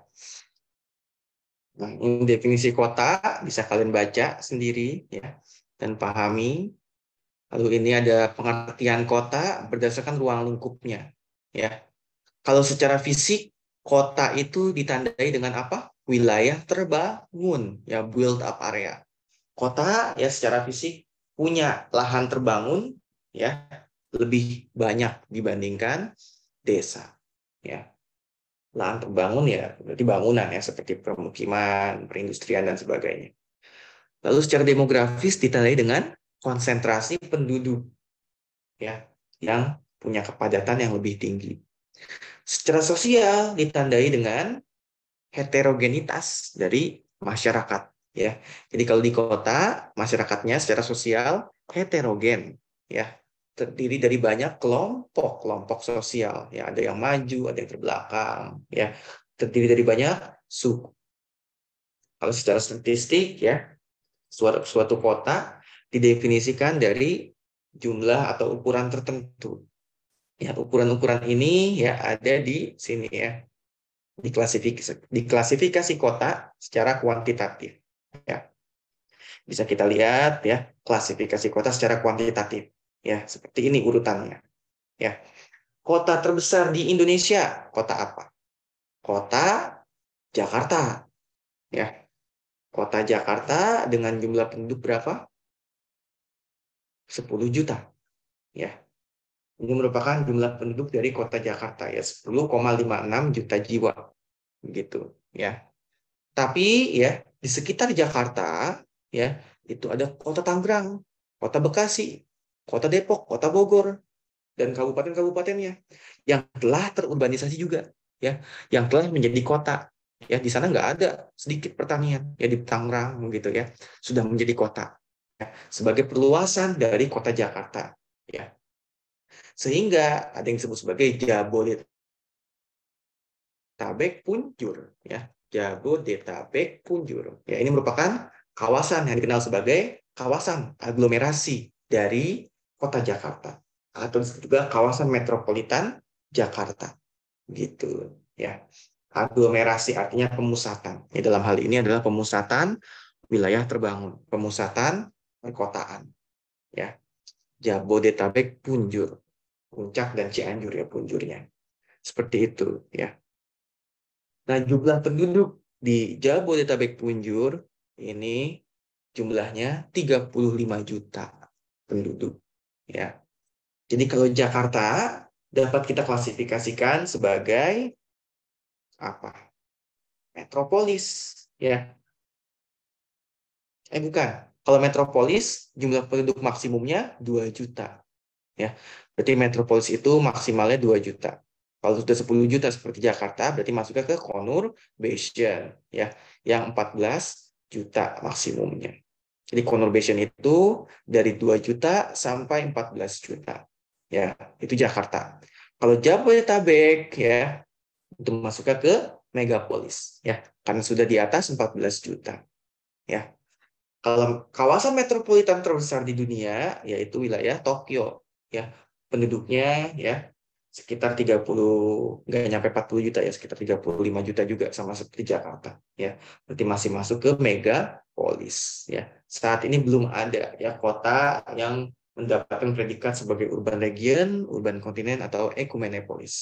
Ya, seperti itu. Kalau di Indonesia, klasifikasi kuantitatif seperti ini. Ya, kota kecil itu berjumlah 20.000 sampai 50.000 orang, dan seterusnya. Ya, kota metropolis itu lebih dari 1 juta orang. Ya, dan ini yang secara kualitatif. Ya, tahapan perkembangan kota secara kualitatif. Mulai dari eopolis, polis, metropolis, megapolis, tiranopolis, hingga nekropolis. Ya. Pertama-tama ada eopolis. Dari bahasa Yunani. Eo artinya sebelum, polis artinya kota. Tahapan sebelum kota. Jadi ini masih berupa desa, tapi desanya sudah mulai teratur. Ya, sudah mulai ada ciri-ciri perkotaan. Ciri-ciri perkotaan seperti beragamnya jenis pekerjaan, ya bukan cuma petani saja, gitu ya. Atau seperti padatnya penduduk, ya. Tapi sebagian besar penduduknya masih bertani, maka masih disebut sebagai desa. Lalu kemudian berkembang menjadi polis, ya. Sudah terbentuk sebagai kota, tapi kotanya masih bercirikan agraris, ya. Kota yang bercirikan agraris itu maksudnya kota tersebut yang melayani wilayah sekitarnya merupakan lahan pertanian, melayani desa-desa di sekitarnya. Ya, seperti misalkan Kota Bandung di awal pembentukannya. Ya, Kota Bandung itu ya dibangun oleh Belanda ya sebagai kota untuk pusat perdagangan hasil perkebunan. Ya, hasil perkebunan yang ada di Jawa Barat. Ya, semuanya dibawa ke Bandung untuk didagangkan, ya, diolah dan sebagainya. Nah itu ya tahap polis, ya bercirikan agraris. Lalu di tahap metropolis ya kotanya sudah berkembang ya sehingga industrial oriented. Sudah mulai banyaknya industri-industri manufaktur. Contohnya di Bandung yang sekarang ya bukan Bandung zaman Belanda ya. Bandung zaman sekarang ya telah dipenuhi dengan industri-industri gitu ya. Ada industri tekstil dan sebagainya ya. Yang berbasis ekspor impor juga ya. Dan sekarang juga Bandung bisa kita kategorikan sebagai megapolis, ya sudah bisa dikategorikan sebagai megapolis ya. Karena Bandung ya sudah bergabung dengan kota lainnya, kota besar lainnya seperti kota Cimahi ya dan apa namanya Jatinangor gitu ya di Sumedang membentuk suatu jalur perkotaan yang besar seperti Jabodetabek gitu ya. Itu megapolis, gabungan dari beberapa kota-kota besar ya seperti Jabodetabek, Punjur, atau di Surabaya ada Gerbang Kertosusila ya Gresik, Bangkalan, Mojokerto, Surabaya, Sidoarjo, Lamongan ya gabungan kota-kota besar yang ada di sekitar Surabaya yaitu megapolis. Lalu berkembang lagi menjadi tiranopolis, cirikan dengan kekacauan pelayanan dan kejahatan, kriminalitas. Nekropolis itu kota yang mati, yang ditinggalkan oleh penduduknya. Seperti itu, ya. Itu tahapan perkembangan dari suatu kota. Ya, seperti itu, ya. Karena bersifat kualitatif, ya, tidak bisa kita ukur lewat angka atau secara pasti, ya. Begitu. Jadi jangan tanya, Kak, kalau kota ini masuknya ke tahap apa? Ya, jangan, ya. Itu mengukurnya susah. Seperti itu, ya. Perlu ada metode penelitian yang kualitatif, yang nggak bisa sembarangan dijawab, ya. Tapi bisa kita definisikan tahapan-tahapan kota ini berdasarkan fungsinya saja, ya, atau berdasarkan definisinya saja. Seperti itu, ya. Oke, kita lanjutkan mengenai elemen kota. Nah, di sini ada soal mengenai elemen kota, ya, nomor 43. Elemen kota yang paling banyak apa namanya? Dibahas yaitu yang elemen kota menurut Kevin Lynch, ya, yang keluar di soal ini. Elemen kota itu bagian-bagian dari kota, ya. Tiap ahli punya pendapat yang berbeda. Kalau orang Indonesia, Kus Hadinoto, dia punya pendapat bahwa kota terbagi atas 5 komponen. Wisma, apa itu wisma? Perumahan atau permukiman, ya. Lalu ada marga, apa itu marga? Jalanan, ya, jalan raya, ya, jalur transportasi, ya, penghubung. Marga itu artinya penghubung, jalur, ya. Lalu ada karya, ya, karya itu artinya pekerjaan, ya, tempat-tempat mencari nafkah, aktivitas ekonomi, ya. Lalu ada suka, ya, tempat-tempat hiburan atau yang disenangi, dan penyempurna, ya, pelengkapnya seperti kelembagaan dan sebagainya, ya. Itu menurut Kusnandinoto, ya. Dan ini menurut Kevin Lynch, ya. Yang ada di soal ini menurut Kevin Lynch, ya. Kevin Lynch membagi elemen kota menjadi 5, ya. Yang pertama ada path, ya. Path itu merupakan jalur transportasi yang ada di kota yang berfungsi sebagai apa? Penghubung satu tempat dengan tempat lainnya, ya. Seperti jalanan, ya, rel kereta api, ya, atau sungai bahkan, ya. Kalau misalkan kota-kotanya, orang-orangnya itu eh, bertransportasinya di sungai, ya, seperti kota Venesia. Ya, tahu kota Venesia yang di Italia? Nah, di kota Venesia itu nggak ada jalanan, ya, nggak ada rel kereta api di dalam kotanya, ya. Jalur transportasinya apa di Venesia? Ini kanal, ya, sungai buatan. Nah, ini jalur transportasi atau PET di kota Venesia, ya. Kalau di daerah-daerah kita ya berarti jalan raya, ya, mulai dari jalan tol sampai jalan setapak yang paling kecil itu disebut sebagai PET atau jalur transportasi. Lalu kemudian ada node, ya. Node disebut juga simpul, ya. Ini merupakan tempat strategis yang merupakan pertemuan dari jalur-jalur transportasi, ya. Pusat-pusat, titik pusat di suatu daerah, di suatu kota, ya. Biasanya seperti alun-alun atau perempatan jalan, ya. Tempat apa namanya? Jalur-jalur transportasi itu bertemu gitu, ya.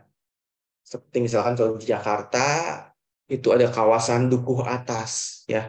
Itu sangat strategis. Ya, di kawasan Dukuh Atas itu ada jalur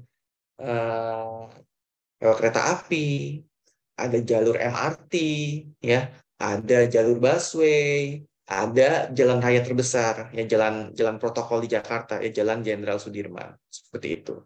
Itu merupakan gabungan dari pertemuan dari beberapa jalur transportasi yang disebut sebagai node atau simpul, ya, tempat strategis, ya. Kemudian ada landmark, ya. Landmark itu merupakan suatu objek di kota yang dijadikan sebagai tempat berorientasi atau tempat menunjuk arah, ya. Nah, di sini kata-katanya apa? Public reference point, ya, sebagai tempat untuk menunjukkan arah, ya. Seperti itu. Kenapa landmark dijadikan tempat untuk menunjuk arah atau tempat berorientasi, tempat mereferensi, ya? Karena landmark ini yang merupakan ciri khas dari suatu kota, ya. Posisinya biasanya diketahui oleh sebagian besar orang-orang, begitu ya. Karena posisinya menjadi ciri khas, ya. Seperti misalkan, ya, kalau kalian mau ngasih tahu lokasi rumah kalian, ya, di kota kalian, ya, biasanya kalian itu menggunakan patokan atau ancer-ancer kalau bahasa Jawa, ya. Patokan. Misalkan rumah saya berada di sebelah selatan Hotel X. Nah, berarti Hotel X-nya itu patokannya alias landmark-nya, begitu, ya. Seperti itu. Nah, itu ya landmark atau patokan, ya. Sesuatu yang menjadi ciri khas di suatu daerah, ya. Kemudian ada edge, ya, atau distrik. Edge bukan distrik. Edge itu tepi, ya, maaf. Edge yang keempat, ya. P, ya, atau apa namanya, pinggiran, ya. Ini merupakan batas dari suatu kota, begitu, ya. Wilayah yang bukan kota dan yang ada di pinggiran kota, seperti itu, yang membatasi antara yang kota dengan yang bukan kota, ya. Contohnya misalkan kota Jakarta, ya, di tepi utaranya ada Teluk Jakarta, begitu, ya. Berarti Teluk Jakarta ini, ya, merupakan H dari kota Jakarta, ya, P dari kota Jakarta, begitu, ya, karena dia ada di pinggiran utara Jakarta. Atau kota Bandung, ya, di sebelah utaranya ada wilayah terjal yang disebut sebagai Sesar Lembang. Nah, Sesar Lembang ini ya merupakan tepi utara dari kota Bandung, ya.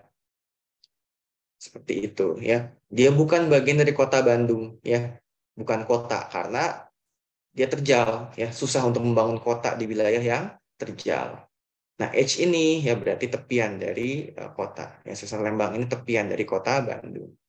Dan terakhir distrik, ya bagian-bagian dari suatu kota ya yang memiliki ciri khas tertentu, memiliki keunikan tertentu yang berbeda dengan distrik lainnya, berbeda dengan wilayah lainnya.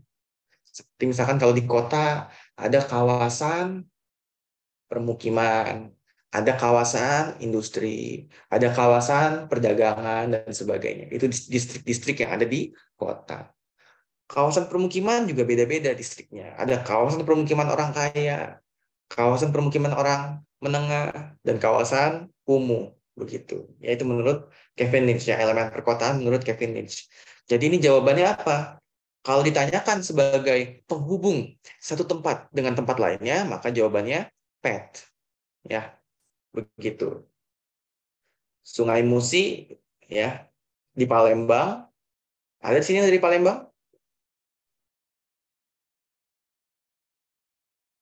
PET jawabannya, ya. Karena Sungai Musi, ya, merupakan menurut soal ya penghubung di Palembang, gitu, jalur transportasi. Ya, di sini di Sungai Musi banyak kapal-kapal, ya, begitu. Sungai Musi bukan tepian dari kota Palembang. Kenapa? Karena Sungai Musi adanya di tengah-tengah kota Palembang, melintasi bagian tengah kota Palembang, begitu, ya, melintasi bagian tengah kota Palembang, ya. Jadi dia bukan tepian, seperti itu, ya. Nah, ini teman kamu bertanya, Kak, kalau jembatan layang masuknya kemana? Nah, tergantung fungsi dari jembatan layang tersebut. Ya, sama seperti misalkan ini jembatan Ampera. Ya, mana jembatan Ampera? Nah, ini jembatan Ampera. Ya kan jembatan layang yang ada di sungai. Ya, kalau yang dilihat adalah fungsinya sebagai jalur transportasi, ya, maka jembatan layang ini atau jembatan Ampera ini adalah PET. Ya, tapi kalau yang dilihat adalah fungsinya sebagai tempat berorientasi atau tempat menunjuk ke arah, ya. Seperti misalkan saya sedang berada di bawah jembatan Ampera. Nah, berarti jembatan Ampera berfungsi sebagai landmark, ya, patokan, begitu, ya. Jadi satu objek ya dapat berfungsi sebagai dua hal atau beberapa hal, ya. Seperti itu. Jadi kita lihat fungsinya, ya, fungsi utamanya dari objek tersebut, begitu, ya. Seperti itu. Kayak sungai, ya. Sungai itu pet, H atau apa gitu kan. Nah, kalau di Palembang ya, sungai ini bisa berfungsi sebagai pet, jalur transportasi, ya. Begitu. Tapi kalau misalkan di mana? Di Banjarmasin misalnya, ya. Di Banjarmasin ya, Sungai Baritonya itu merupakan pian dari kota Banjarmasin. Atau ini nih kota Kuala Kapuas tuh, ya. Nah, kota Banjarmasin yang ini. Nah, Sungai Barito ini merupakan pian dari kota Banjarmasin, ya. Karena bukan di tengah-tengah Banjarmasin ya Sungai Baritonya, tapi kalau sungai-sungai kecil ini ya yang ada kanal-kanalnya, nah ini merupakan pet di kota Banjarmasin ya karena sungai ini difungsikan ya sebagai apa namanya penghubung ya tempat-tempat di satu kota dengan kota lainnya ya. Sungai Martapura ya penghubung di kota Banjarmasin ya. Kalau Sungai Barito ya ini tepi dari kota Banjarmasin ya, begitu. Kalau Sungai Barito ya itu bukan menghubungkan antar bagian kota Banjarmasin, gitu ya. Tapi menghubungkan Banjarmasin dengan wilayah lainnya yang bukan kota Banjarmasin. Nah, seperti itu ya. Jadi kita lihat dari fungsinya. Oke, lanjut. Ya, nomor 44. Kawasan permukiman yang dibangun secara ilegal di seluruh lahan perkotaan disebut sebagai squatter settlement. Ya. Apa bedanya slum area dengan squatter settlement?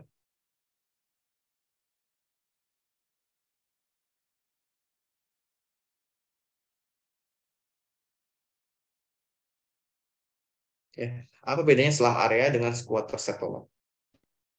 Izin Kalau menjawab, slum Kak. area, iya kenapa?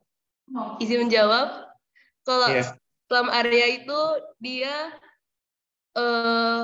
pemukiman kumuh. Kalau squatter settlement ini dia pemukiman liar. Ya, Iya, kurang. betul. Pinter. Oke, betul ya, teman kamu. Ya, ya, jadi kalau slum area, ya, slum itu permukiman kumuh. Ya, arti dari kumuh, ya, slum area. Slum area ini merupakan permukiman yang padat yang dibangun secara tidak terencana, ya.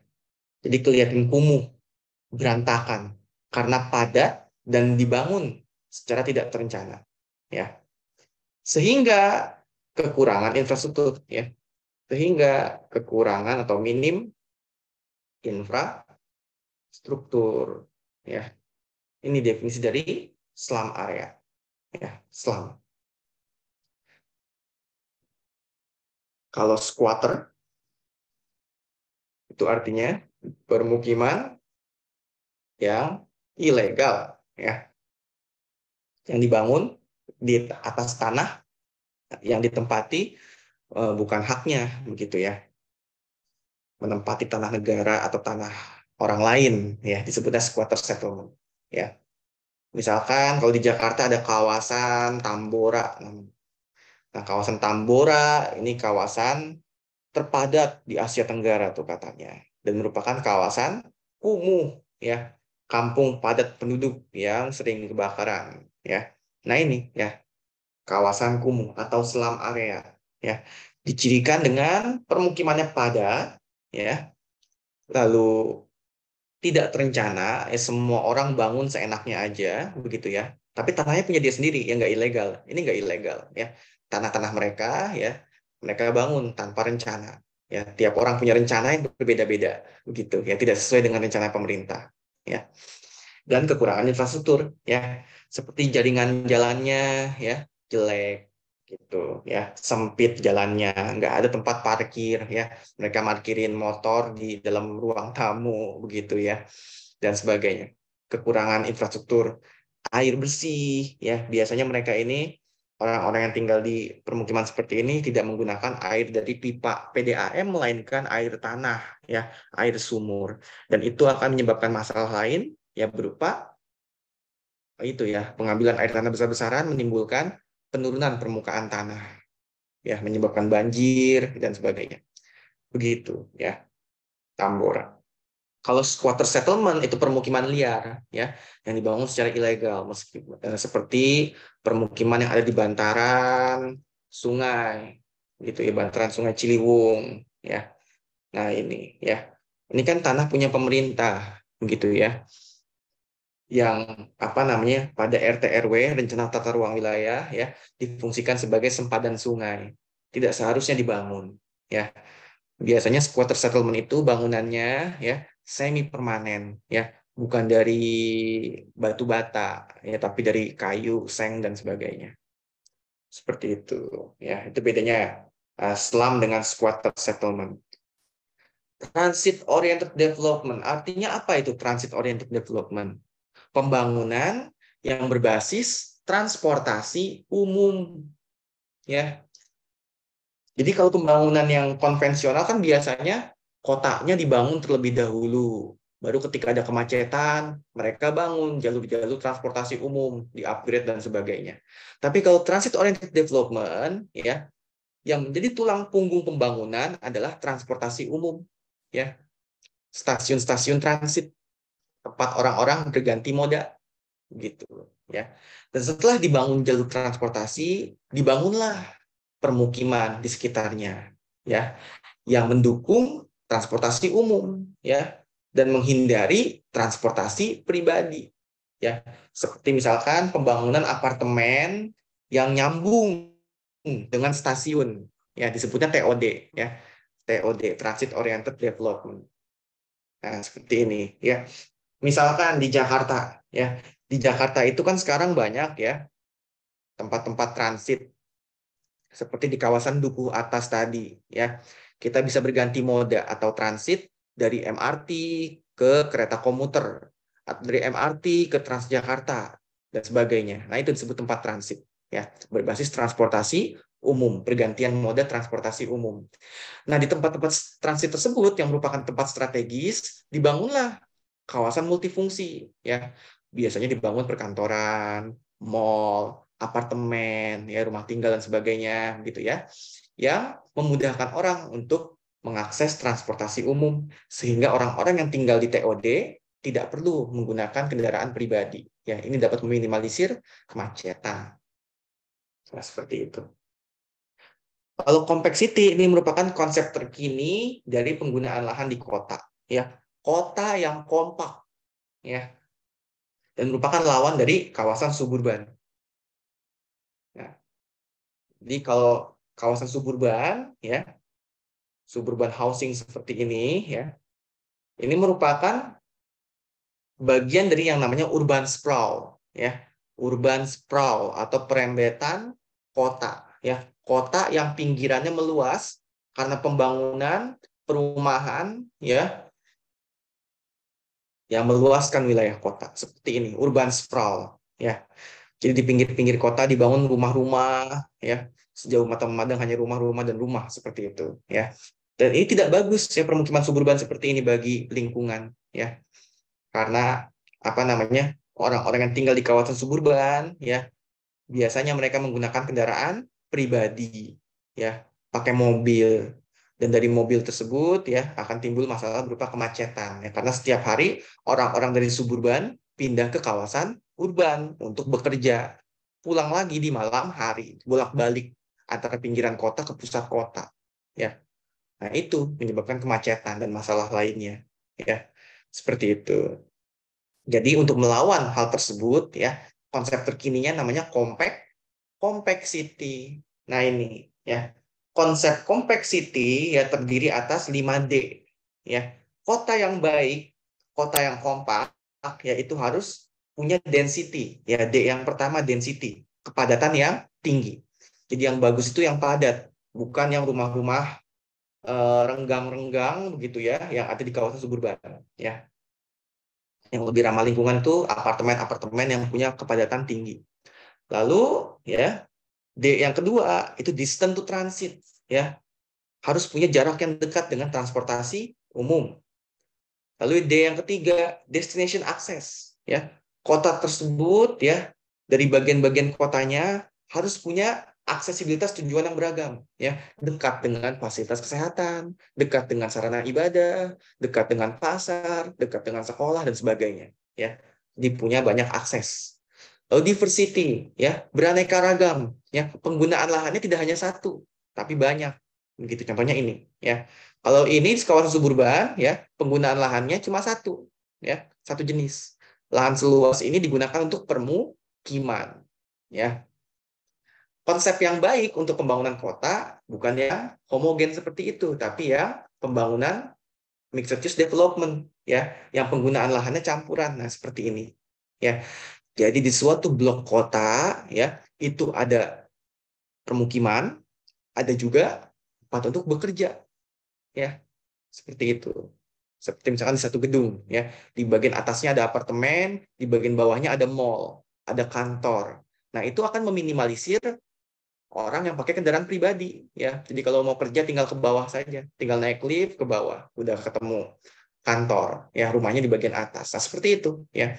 Orang-orang nggak perlu bermacet-macetan di jalan, ya, karena pembangunannya uh, punya penggunaan lahan yang bersifat campuran. Dan terakhir ketepatan desain. Nah, ini merupakan 5D dari compact city. Ya, silahkan dibaca lebih lanjut di PPT saya. Ya, salah satu unsur dari compact city adalah diversity atau keanekaragaman, ya, dari pembangunan atau dari penggunaan lahan. Ya, penggunaan lahan yang bercampur, beraneka ragam, disebutnya mixed use development. Seperti itu, ya. Oke, lanjut nomor 45 ini udah kita bahas ya, jawabannya suburban, ya. Kawasan yang dihuni oleh para pengelaju, ya. Jadi di kawasan suburban ini, ya, orang-orangnya akan berpindah ke pusat kota pada siang hari untuk bekerja.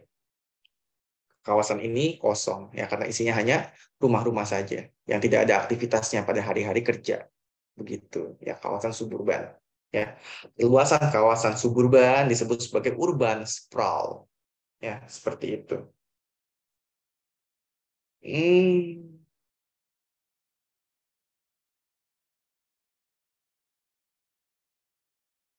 nomor 46 kita bahas besok ya. Ini masuknya ke teori keruangan sebenarnya ya. Nomor 47, berbagai kota di Amerika Serikat memiliki fungsi spesialis khusus dalam aktivitas ekonominya. Kota-kota di Florida, Amerika Serikat, aktivitas ekonomi utamanya berupa apa? Pariwisata ya. Karena Florida ya di Amerika Serikat itu ada di bagian selatannya, selatan Amerika Serikat yang iklimnya lebih hangat. Nah, di sini di Florida ya. Iklimnya lebih hangat sehingga menjadi tempat tujuan utama orang-orang Amerika Serikat untuk berlibur ya. Di Florida ini ada banyak pantai ya, tempat orang Amerika Serikat berlibur menghindari musim dingin begitu ya. Ada Disneyland dan sebagainya di Florida seperti itu. Jadi kota-kota di Florida berfungsi atau memiliki aktivitas ekonomi utama sebagai pariwisata. Kalau pusat ekonomi nasional di Amerika Serikat itu di kota New York. Kalau pusat pemerintahannya itu di Washington DC. Ya, seperti itu. Nomor 48, perbaikan terhadap infrastruktur kota yang rusak serta pemberian bantuan kepada masyarakat kota. Ini merupakan bentuk manajemen kota. Ya. Manajemen kota itu merupakan sesuatu hal yang harus segera dilakukan. Ya, seperti pemberian bantuan bencana, ya, itu manajemen kota, ya. Atau perbaikan jalan, itu manajemen kota. Ya, ini perbedaannya antara manajemen kota dengan perencanaan kota. Kalau perencanaan kota itu persiapan kota di masa yang akan datang. Dititik beratkan pada penataan penggunaan lahan, ya, perencanaannya. Sedangkan kalau manajemen kota ini hal-hal yang harus segera dilakukan, ya, seperti itu. Oke, teman-teman, sudah jam 6 sore, tidak terasa ya. Kita lanjutkan besok ya jam 8 pagi ya. Kita masih membahas geografi kota sedikit, lalu geografi pembangunan dan geografi pariwisata. Seperti itu ya. Kalau ada pertanyaan yang mau ditanyakan ya silakan tanyakan ke grup begitu atau disimpan untuk pertemuan besok. Ya. Seperti itu. Oke, kurang lebihnya saya mohon maaf ya. Terima kasih banyak. Assalamualaikum warahmatullahi wabarakatuh. Waalaikumsalam warahmatullahi wabarakatuh. Waalaikumsalam warahmatullahi wabarakatuh. Terima kasih, Terima kasih, Kak. Ya. Makasih, Insya Allah Kak. kita besok ketemu lagi adik sekalian. Jangan lupa isi presensi. Ya, jangan lupa besok jam 8 pas sudah masuk join ya. Nanti share linknya besok pagi ya. Nanti rekamannya juga sedang diproses ya. Terima kasih. Silakan yang mau live, selamat untuk teman-teman semua. Yang sudah maghrib, silakan sholat maghrib. Demikian, kita tutup sama-sama ya. Ya, Assalamualaikum warahmatullahi wabarakatuh. End meeting ya. Yuk. 1, 2, 3.